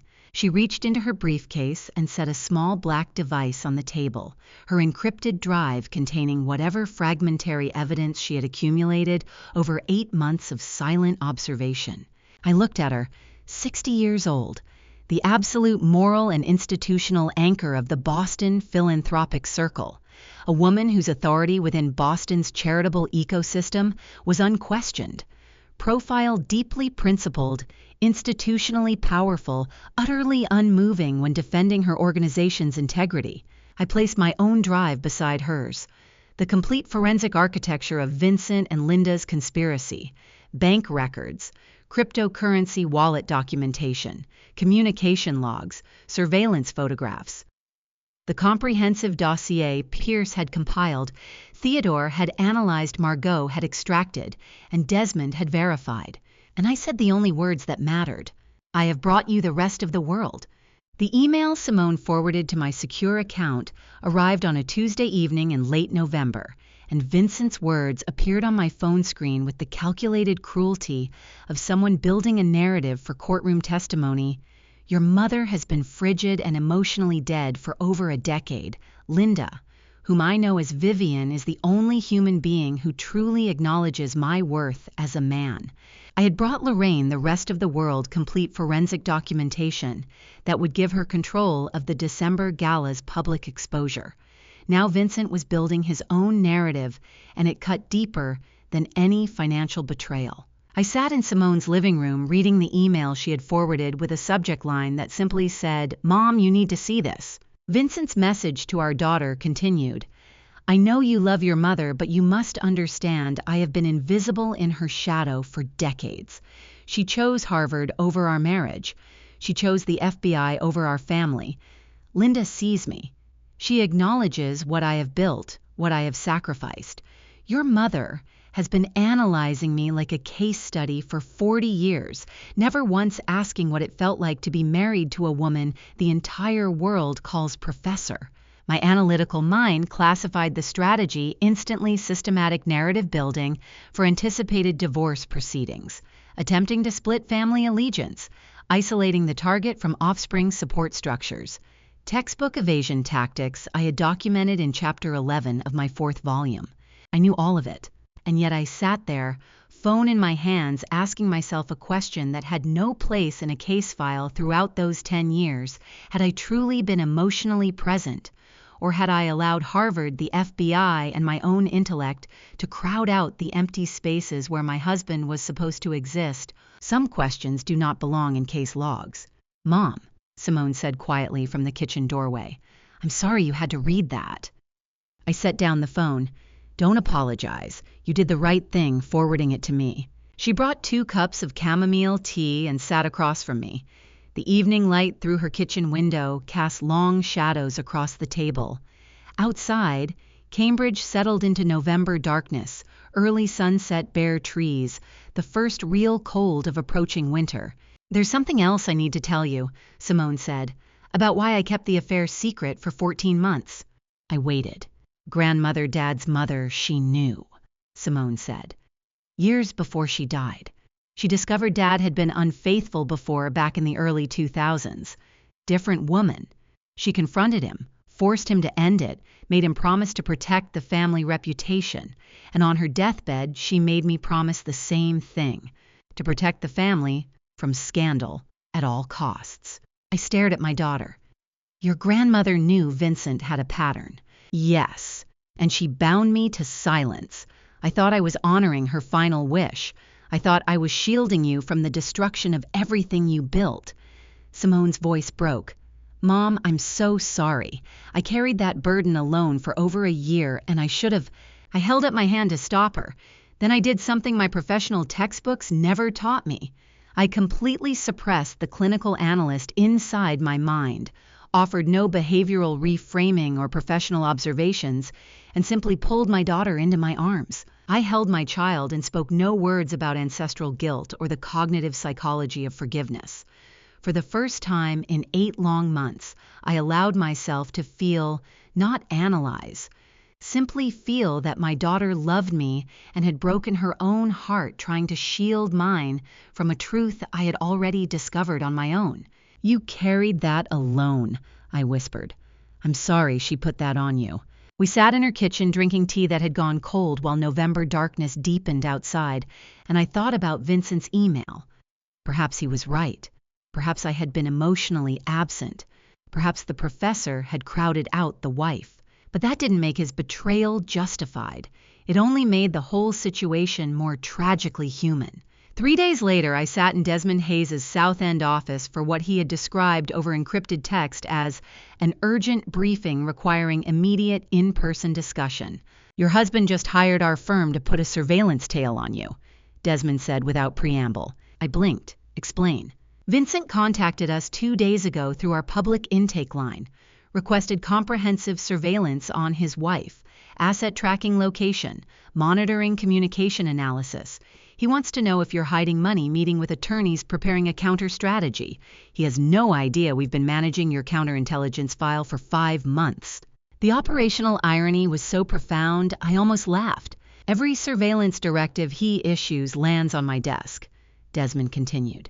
Every tracking request, every target asset he identifies, perfect counterintelligence loop. He's paying us to spy on you while simultaneously funding our operation to document his conspiracy.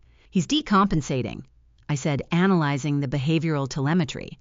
Acute paranoia at this operational stage indicates he senses his control slipping but cannot isolate the threat vector. He knows something is wrong but can't identify what, which means he's likely to compress his operational timeline, I said. Accelerate the Miami exit strategy, attempt to move assets earlier than planned. We need to adjust our execution schedule accordingly. Desmond nodded.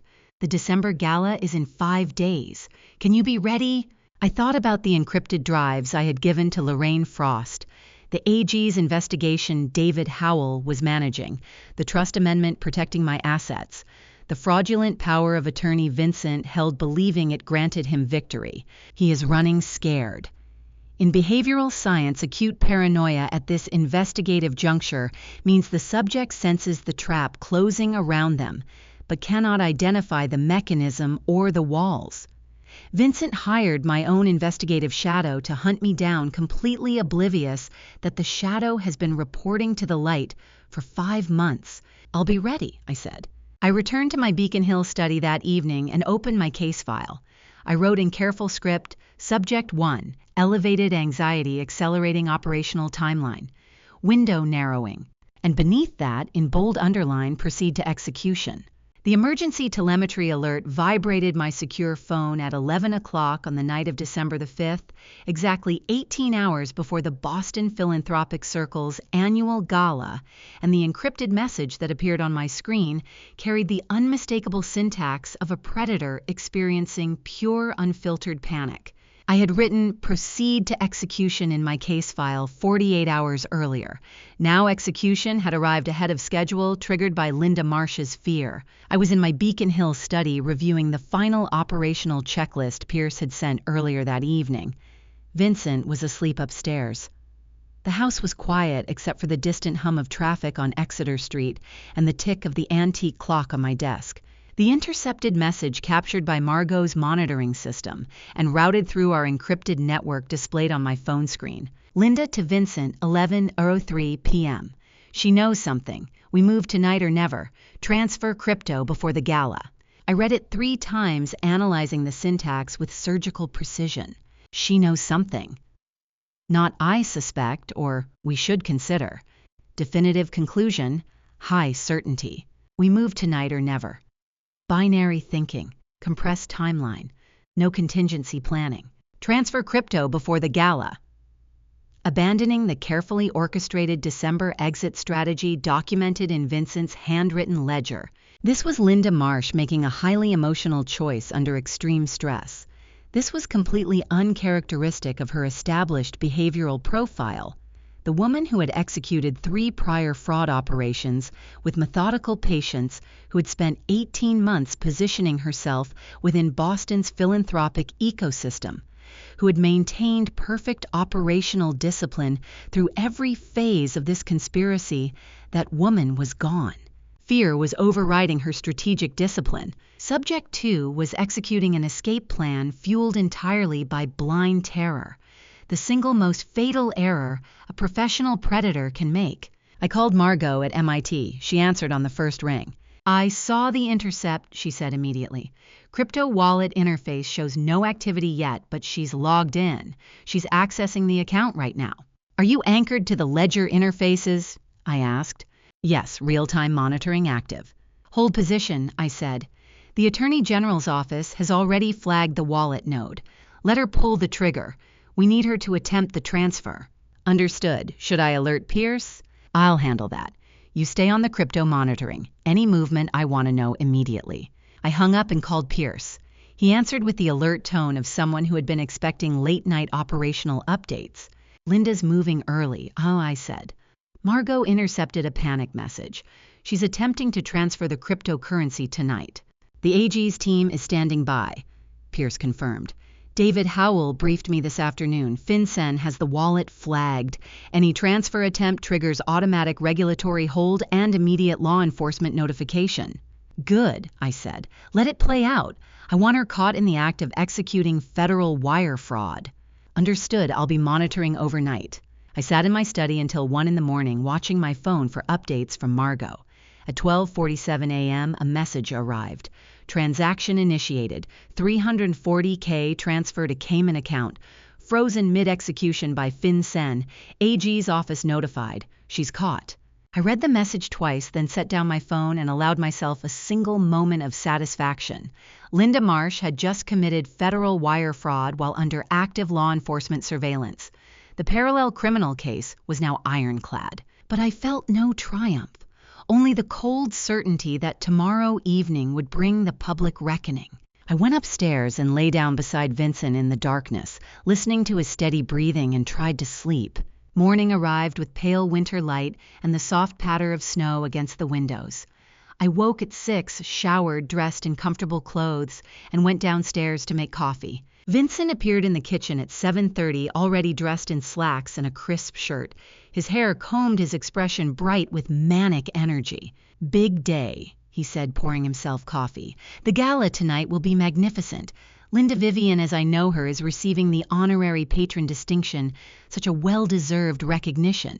I buttered toast and said nothing. You're attending, of course, Vincent continued. What will you wear?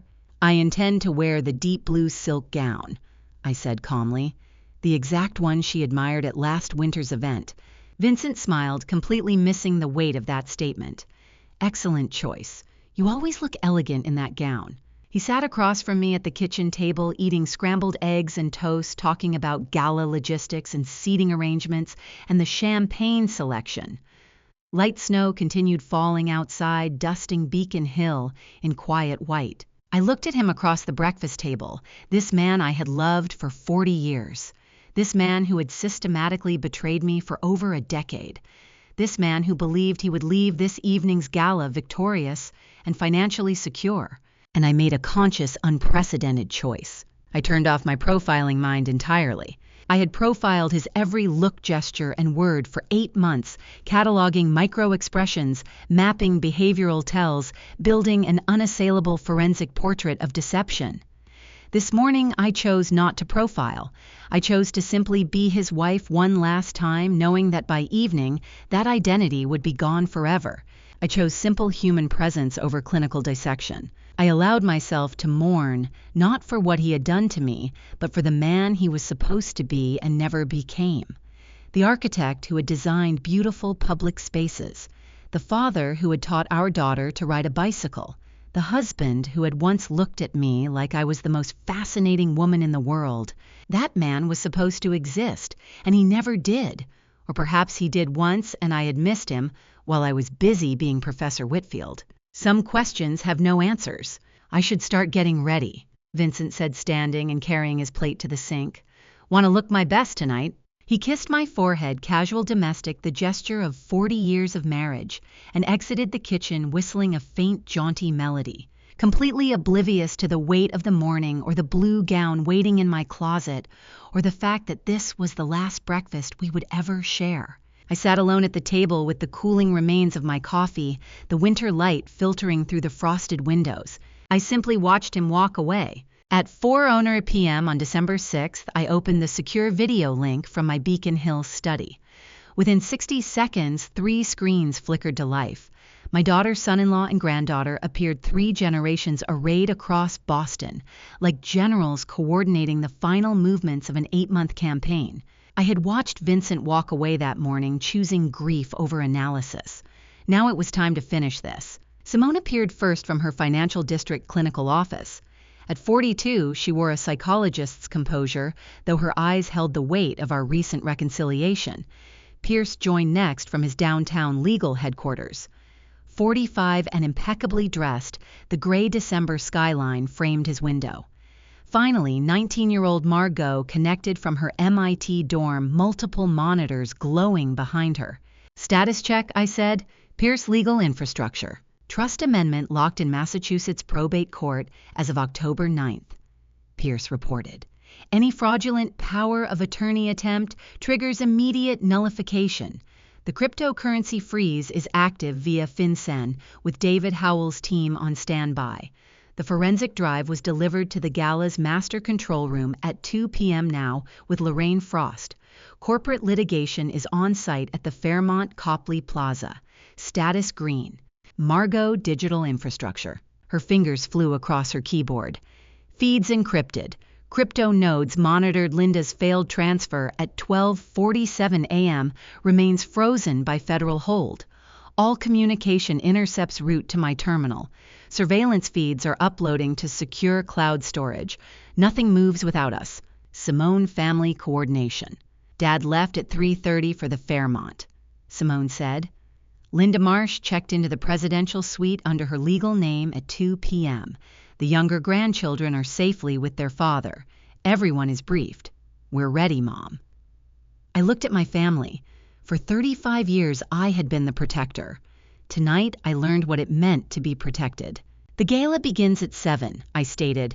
When Linda reaches the podium at 8:30 to accept her distinction, Lorraine will shift the display sequence.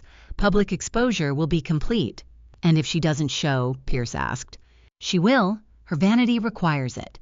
She won't walk away from the validation of Boston's elite. Margot leaned in.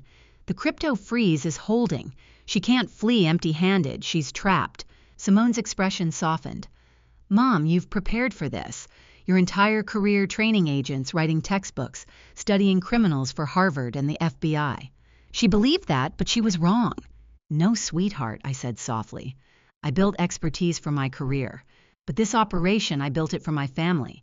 Pierce constructed the legal wall.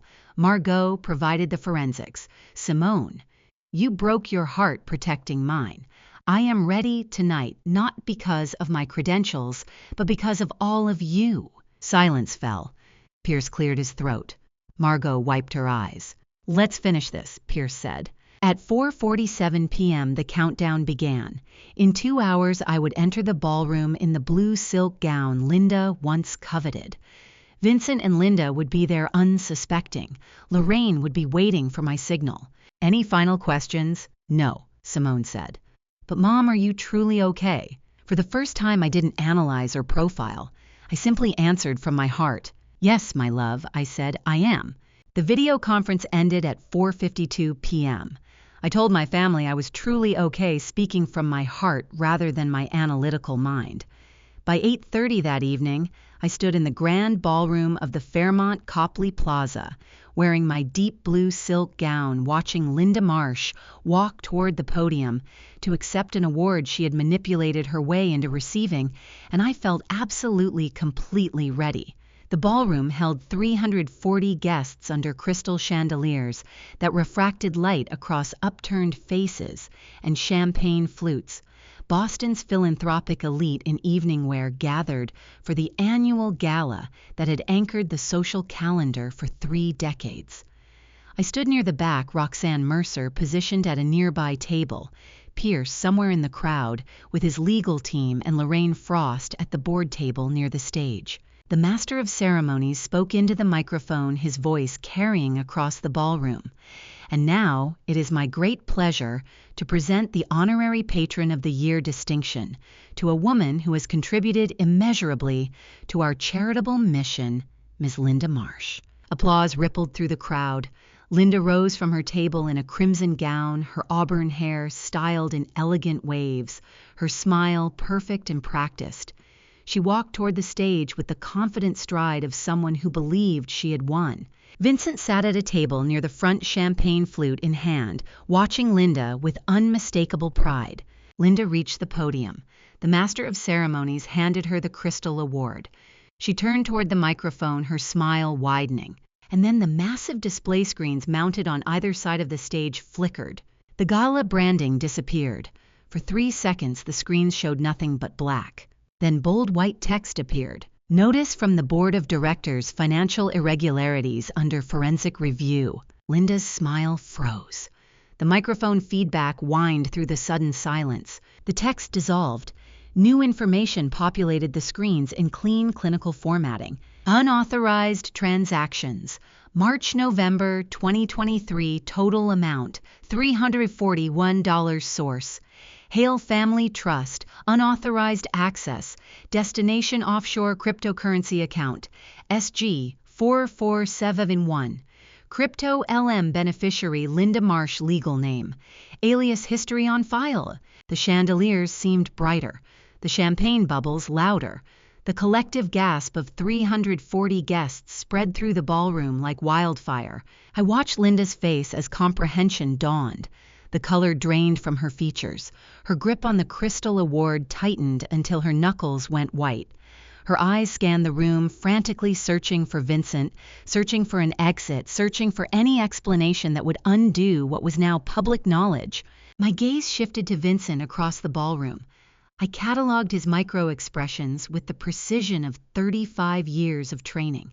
The exact moment a man realizes his complicity is now public record. Color draining from his face, champagne flute trembling in his hand, liquid sloshing against the rim, eyes darting toward the exit, then back to Linda, then down to the table as 340 pairs of eyes turned to locate him. Linda abandoned the podium mid-sentence, the crystal award clattering onto the stage floor. Her crimson gown swished as she rushed toward the ladies' restroom heels, clicking frantically across marble. The murmurs crescendoed into open conversation.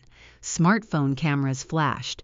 Lorraine Frost remained stone-faced at the board table, her expression betraying nothing. Vincent sat paralyzed near the champagne fountain. Guests at his table shifted their chairs away from him in a visible radius, creating physical distance from contamination. At 8:35 p.m., my phone vibrated. A text from Roxanne Mercer positioned near the restrooms. She's on her phone in the restroom, looks like she's trying to move funds. I imagined Linda in the marble bathroom evening gown hiked up as she crouched over her smartphone, frantically entering passcodes. The panic when the cryptocurrency account loads. The desperate attempt to transfer the funds. Then the error message. Transaction terminated, accounts frozen pending investigation. Poetic justice. Linda discovering the financial trap at the exact moment of her public honor. Vincent stood. He crossed the ballroom toward me, guests parting like the Red Sea conversations, stopping as he passed. He reached my table, champagne flute still trembling in his hand. His tie was askew, forehead perspiring under the chandelier light. Voice barely above a whisper. "Eleanor," he managed. This wasn't. His words collapsed into incoherence. I remained seated silent, my hands folded calmly on the white tablecloth. I let him drown in his own inadequacy, offering no rescue, no explanation, no emotional reaction whatsoever. Lorraine Frost stood and walked to the abandoned podium. She tapped the microphone twice. The ballroom fell silent. "Ladies and gentlemen," she said, her voice carrying the weight of absolute institutional authority, "the board has uncovered evidence of financial misconduct involving unauthorized cryptocurrency transfers. Law enforcement has been notified. This event is concluded." The finality of law enforcement sent Vincent staggering backward 2 steps. Guests began gathering their belongings. Conversations erupted in urgent whispers. The gala dissolved into chaos. Linda emerged from the restroom, mascara smudged, but eyes now burning with something beyond panic, desperate calculation. She walked directly toward my table, ignoring the stares, ignoring Vincent's attempts to intercept her. She leaned close, her voice a harsh whisper. "You think you've won," she hissed. "I still have the December 10th hearing, and I'm bringing everything about your family finances too. Everything.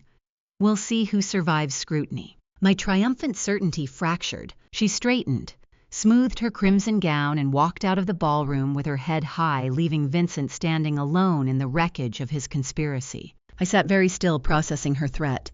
December 10th, 4 days from now. A hearing I had assumed was a formality, and Linda Marsh, wounded and desperate, promising to drag me into whatever legal battle she could manufacture. The ballroom emptied around me. Lorraine approached my table. "It's done," she said quietly. "Is it?" I asked. "Is it?" I asked Lorraine as the ballroom emptied around us. She looked at me with the steady gaze of someone who had witnessed 3 decades of Boston society drama. "The public exposure is complete. The Attorney General has his case. What happens next is beyond our control." She was right. The gala was done. But Linda's threat about the December 10th hearing lingered like smoke. Pierce arranged a private sedan to take Vincent and me home. We sat in the back seat as the driver navigated through snowy Boylston Street, the city blurred by December weather and my own exhausted uncertainty. Vincent sat beside me in the darkness, his bow tie undone, his tuxedo jacket crumpled. We rode in silence for several blocks. Then his voice broke through, raw and stripped of all pretense. "I need to tell you the truth," he said quietly. "Not the version I've rehearsed, the real one." I looked at him. Snowflakes streaked across the sedan window's city lights, refracting through the glass. "Then tell me," I said. "Every achievement you earned made me smaller." Vincent said, his voice barely above a whisper. "Not in your eyes, in my own. When you were promoted to full professor, I felt like I disappeared a little more. When your 5th book was published, when the FBI called you for consultation, when Harvard named that lecture hall after you, each one made me feel more invisible." He stared at his hands. "Linda offered me the illusion of mattering," he continued.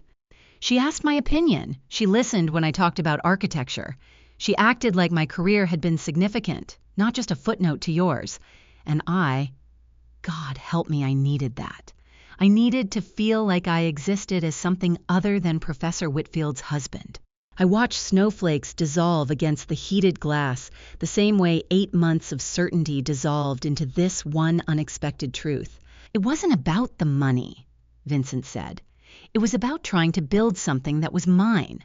A life where I wasn't constantly reminded that my wife was brilliant and I was just ordinary."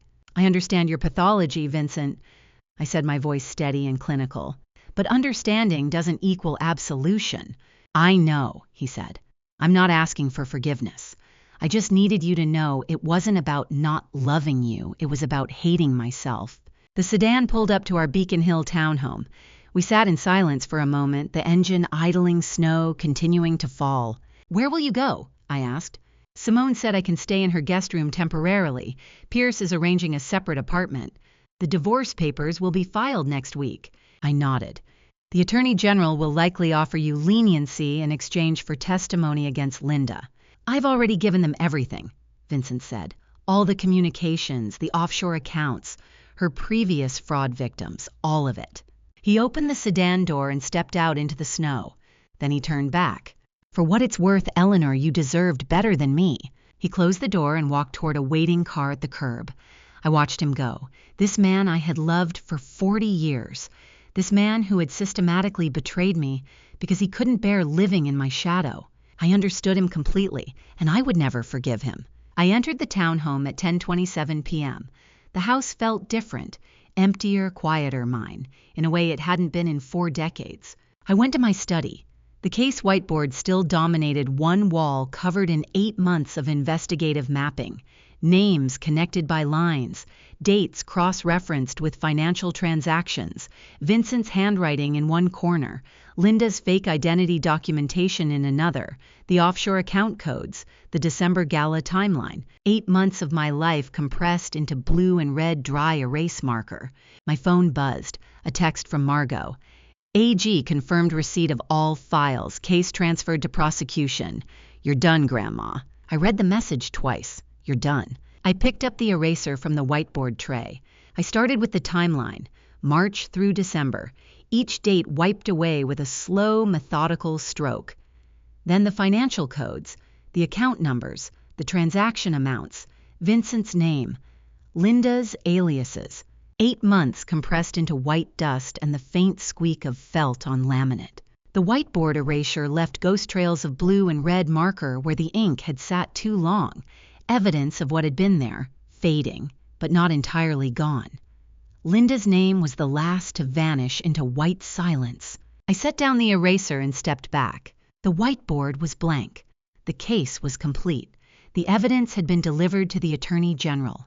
Justice was in motion, and I stood in my empty study looking at the clean white surface and whispered to the silent room, "Now I know how the story ends." My gaze shifted to my desk. The unfinished manuscript sat there exactly where I had left it 8 months ago. 72,000 words of academic analysis on behavioral patterns in intimate partner relationships.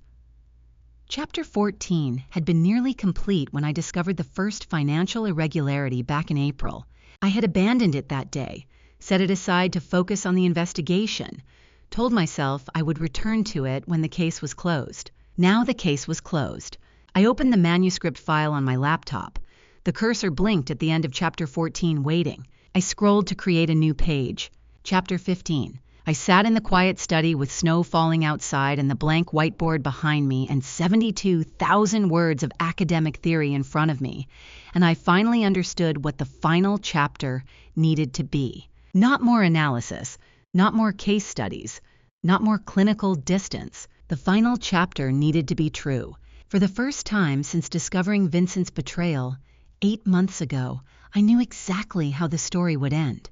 Not with forgiveness, not with reconciliation, not with the neat resolution that academic textbooks preferred.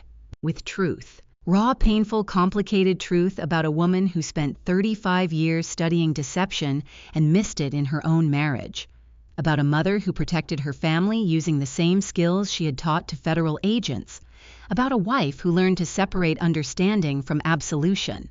I would write it all, and the world would read it not as Professor Eleanor Whitfield's 9th academic volume, but as one woman's testimony about the day she profiled her own life and discovered she had been both the expert and the victim all along. The December 10th hearing could wait. Linda's threats could wait. Vincent's fate could wait. First, I had a chapter to write. Vincent's signature appears on the final page without hesitation, without negotiation, without a single word spoken in his defense. I had spent 3 days channeling 8 months of trauma into raw narrative truth. But the December 10th hearing loomed, and first there was the practical matter of dissolving a 40-year marriage. On December 12th, I sat across from Vincent in a premier Boston family law firm's conference room, watching him sign away everything we had built together. The conference room was all glass and steel, 14th floor, overlooking the financial district. Pierce sat to my right, his corporate litigation portfolio closed on the table. Vincent's attorney, a woman in her 50s from a downtown firm, sat across from us with documents arranged in precise stacks. The settlement was comprehensive and uncontested. The Hale Family Trust remained irrevocable in my sole control, $890,000 that Vincent had tried to steal but would never touch. The Beacon Hill townhome at 47 Exeter Street transferred entirely to my name. Our joint accounts, what little remained in them, split according to Massachusetts equitable distribution law. Vincent received his personal effects, his car, and nothing else. He signed each page in silence. His attorney witnessed. Pierce notarized. The dissolution of 40 years compressed into 12 pages of legal settlement, a marriage reduced to asset allocation and signature lines. Vincent's attorney cleared her throat. There's one additional matter. The Massachusetts Attorney General's office has extended a cooperation agreement, full testimony against Linda Marsh in exchange for probation and structured restitution terms. The alternative is federal wire fraud charges carrying up to 20 years. I looked at Vincent across the table. He had aged a decade in 6 days. The man who had stood in our kitchen talking about the gala with manic energy was gone. This was someone hollow. "Sign it, Vincent," I said.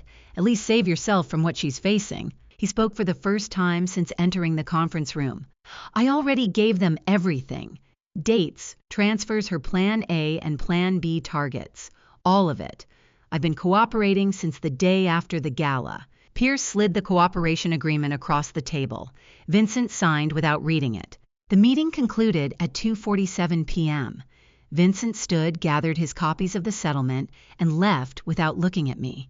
I watched him walk out of the conference room, out of the law firm, out of my life. Pierce touched my shoulder gently.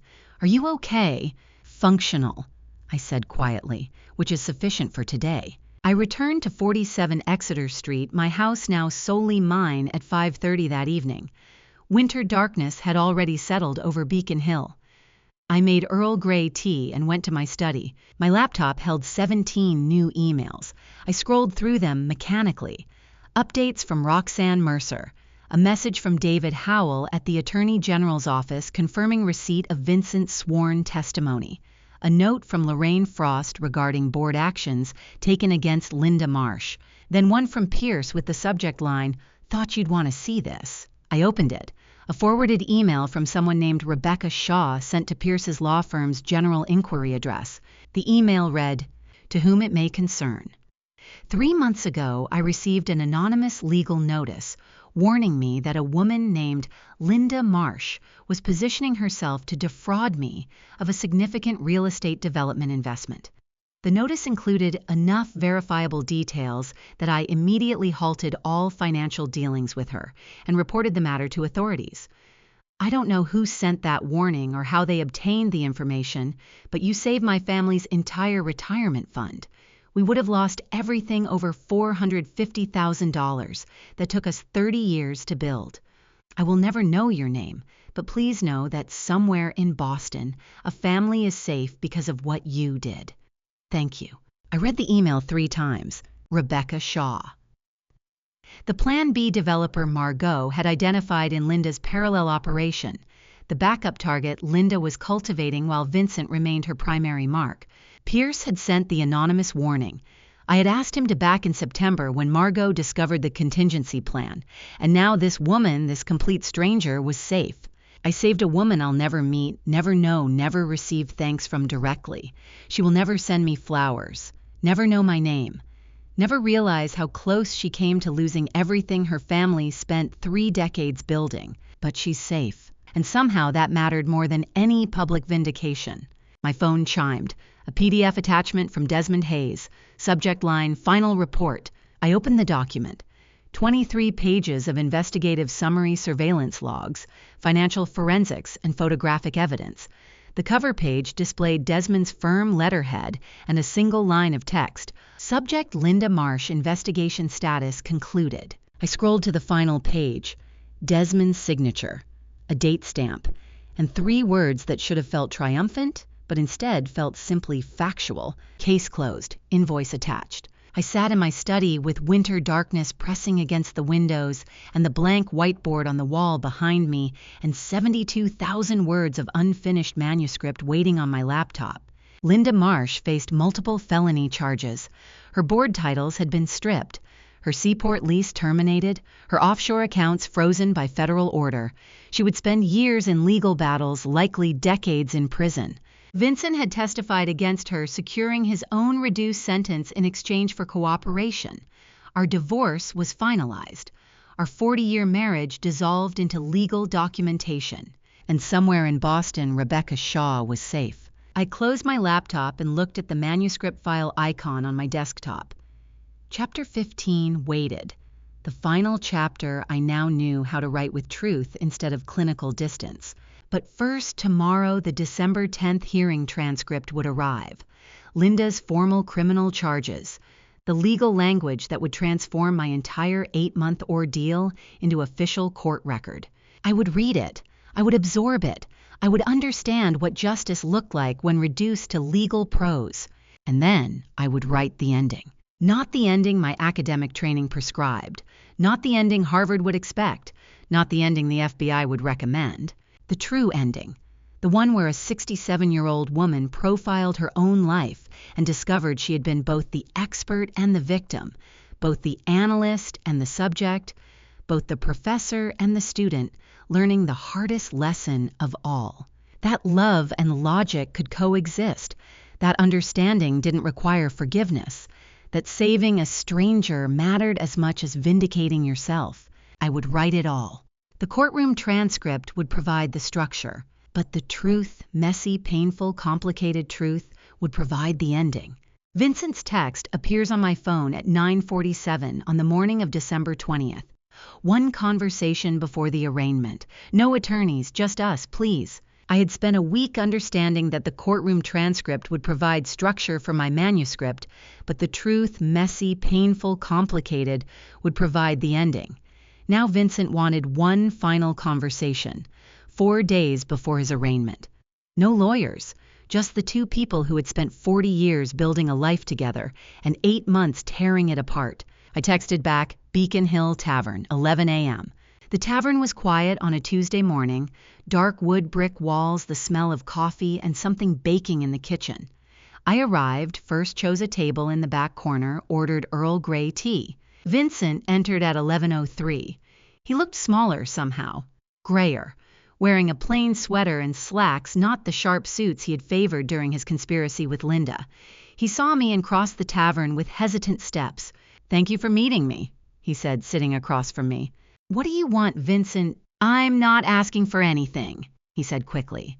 "No financial relief, no revised settlement, no letters to the judge. I just needed you to hear me say I'm sorry for what I allowed myself to become." I studied him across the table.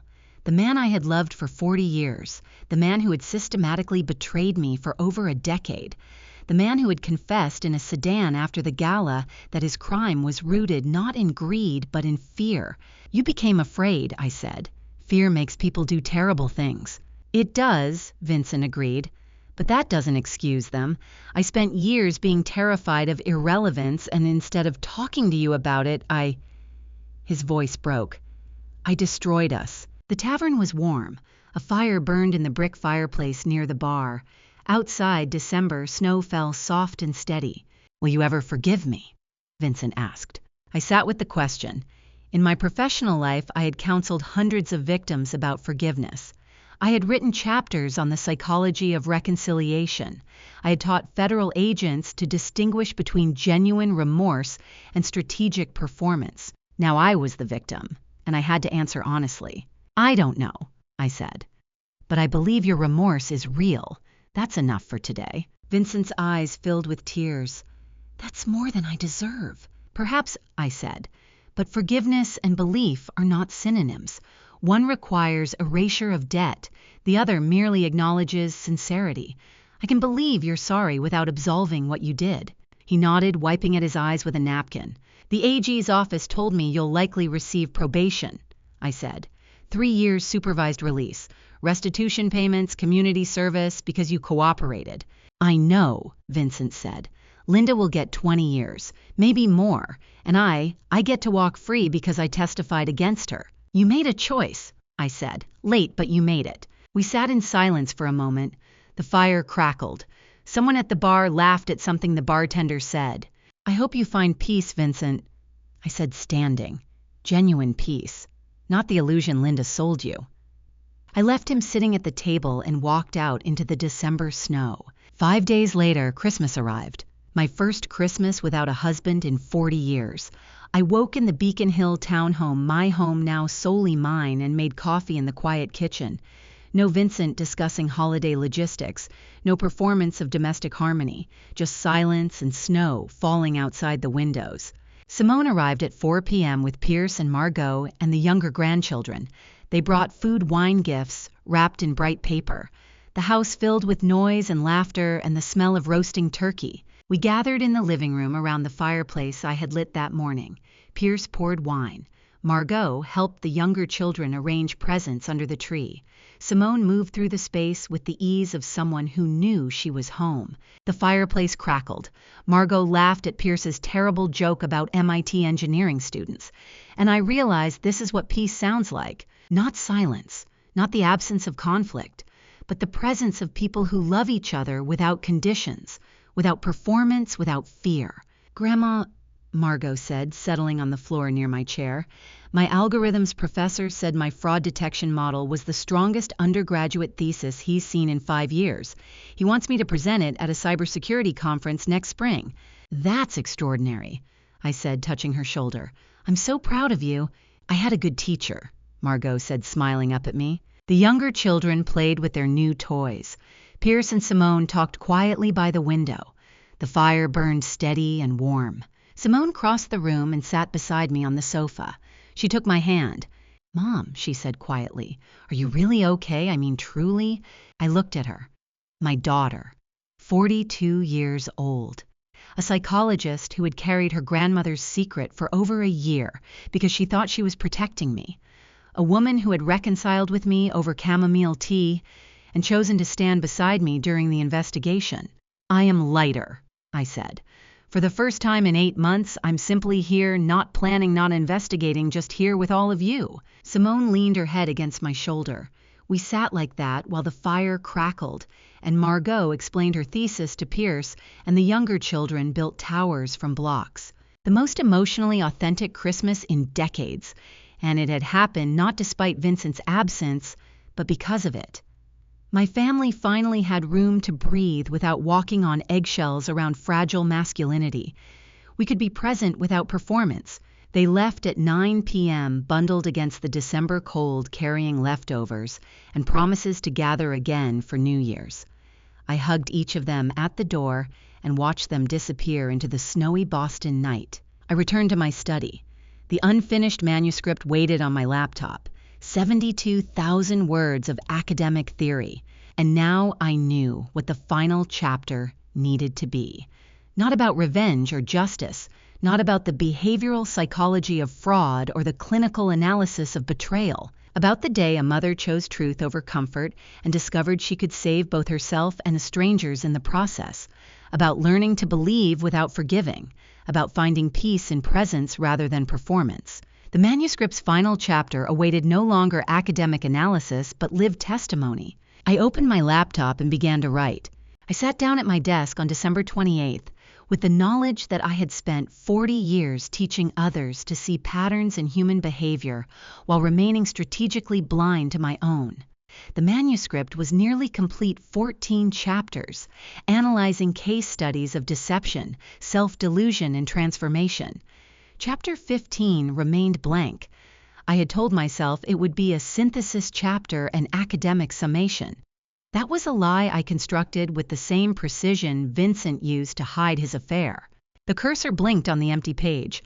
I typed the header, Chapter 15, the mirror subject. My hand stopped. The clinical distance I had maintained for 4 decades collapsed in that moment. I was not writing about someone else. I was writing about myself. I began documenting the events exactly as they occurred. The $34,000 discrepancy I discovered on April 7th. The whiteboard I constructed at 2 in the morning. The private investigator I hired with the same methodical care I applied to research design. I wrote it in first person, not the detached narrator's voice I used for my other subjects, but my own voice. Eleanor Whitfield, age 67, professor of behavioral psychology, subject of her own case study. The words came faster than any chapter I had written. 3 days at the desk. I documented Vincent's 24-month affair, the $340,000 in cryptocurrency, Linda Marsh's criminal history, the fraudulent power of attorney, the gala confrontation. I wrote about Simone's 14-month silence and my children's coordinated intervention. I wrote about the Christmas gathering where Vincent's absence created more joy than his presence ever had. On the third day, I realized what I had constructed. You see it now, don't you? The entire architecture of this text.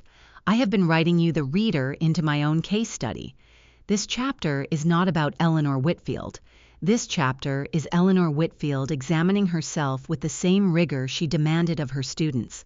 The observer and the observed finally unified. Margot arrived on New Year's Eve with a bottle of wine and questions I expected. We sat in the living room where Vincent and I had hosted 40 years of faculty dinners. She asked if I regretted the marriage. I considered the question with the precision it deserved. No, I said. I needed those 40 years. For what? She asked. To understand how researchers hide from their own patterns, I said. I taught graduate seminars on cognitive bias while living inside the largest bias of my life. I saw Vincent clearly on April 7th because I finally had data I could not rationalize. But the pattern was there for years. I chose not to see it. Margot set down her glass. You are the bravest person I know, she said. Not because you confronted Dad, because you are treating yourself the way you treated your subjects with absolute honesty. I had spent a lifetime earning my daughter's respect for my academic work. That night, I earned something more valuable, her respect for my willingness to examine the woman in the mirror. We watched the fireworks at midnight from the window. Margot made a comment about new beginnings. I thought about pattern interrupts. Fireworks are controlled explosions. So is trauma when you document it properly. Both require precise timing and a safe distance to appreciate the pattern. I had maintained that distance for 40 years. Now I was standing inside the explosion recording the data as it happened. I returned to my study at 12:47 on January 1st. The final paragraph of Chapter 15 waited. I read the entire chapter aloud to myself, 20,000 words, documenting my transformation from observer to participant. The case study was complete. The subject had been examined, the patterns had been identified and documented. I wrote the final sentences with the clarity that comes from absolute honesty. At 67, I finally applied everything I had studied to my own life. The most complex subject I ever profiled was the woman in the mirror. She had been there all along. I saved the document. I opened my email. I attached the file and typed the subject line, Chapter 15, the mirror subject. The recipient was my publisher, the woman who had published my previous 3 books. I did not know if she would accept a chapter where the clinical researcher became the subject. I did not know if the academic press would publish something this personal. I did not care. My finger hovered over the send button. Vincent was awaiting arraignment. Linda Marsh was negotiating a plea agreement. The divorce would be final in 6 weeks. My children had witnessed their mother dismantle a decades-long deception with the same systematic approach she used in her laboratory. The whiteboard in my study was erased, but the knowledge remained. I clicked send.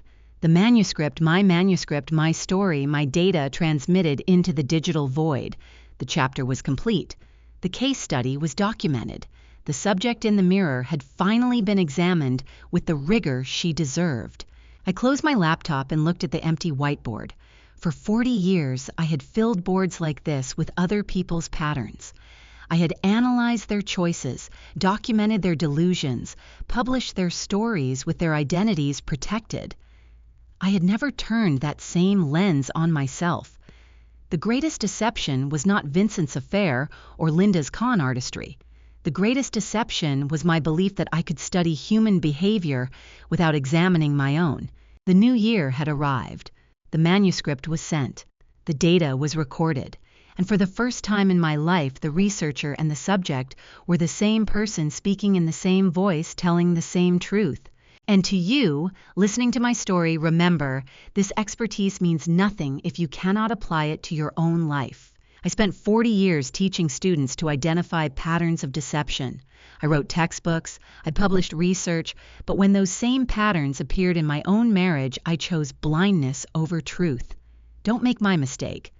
Don't let professional pride or fear of embarrassment stop you from seeing what is right in front of you. The hardest subject you will ever study is yourself. The lesson I learned is this: knowledge without action is just comfortable denial. I could have confronted Vincent years earlier, but I told myself I was being rational, patient, strategic. The truth, I was scared. Scared of being alone at 67. Scared of admitting I had been deceived. I believe God put me through this to teach me that truth. Even painful truth is always better than a beautiful lie. Your peace of mind is not worth sacrificing for someone else's comfort. If my story resonated with you, please leave a comment below. What would you have done in my position? These revenge cheating stories matter because they remind us we are not alone.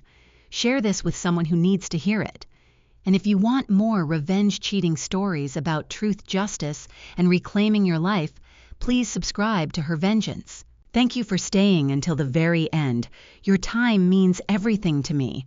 As a final note, while some details have been adjusted for storytelling, the core message remains true. Sometimes the only way forward is through honest confrontation with yourself.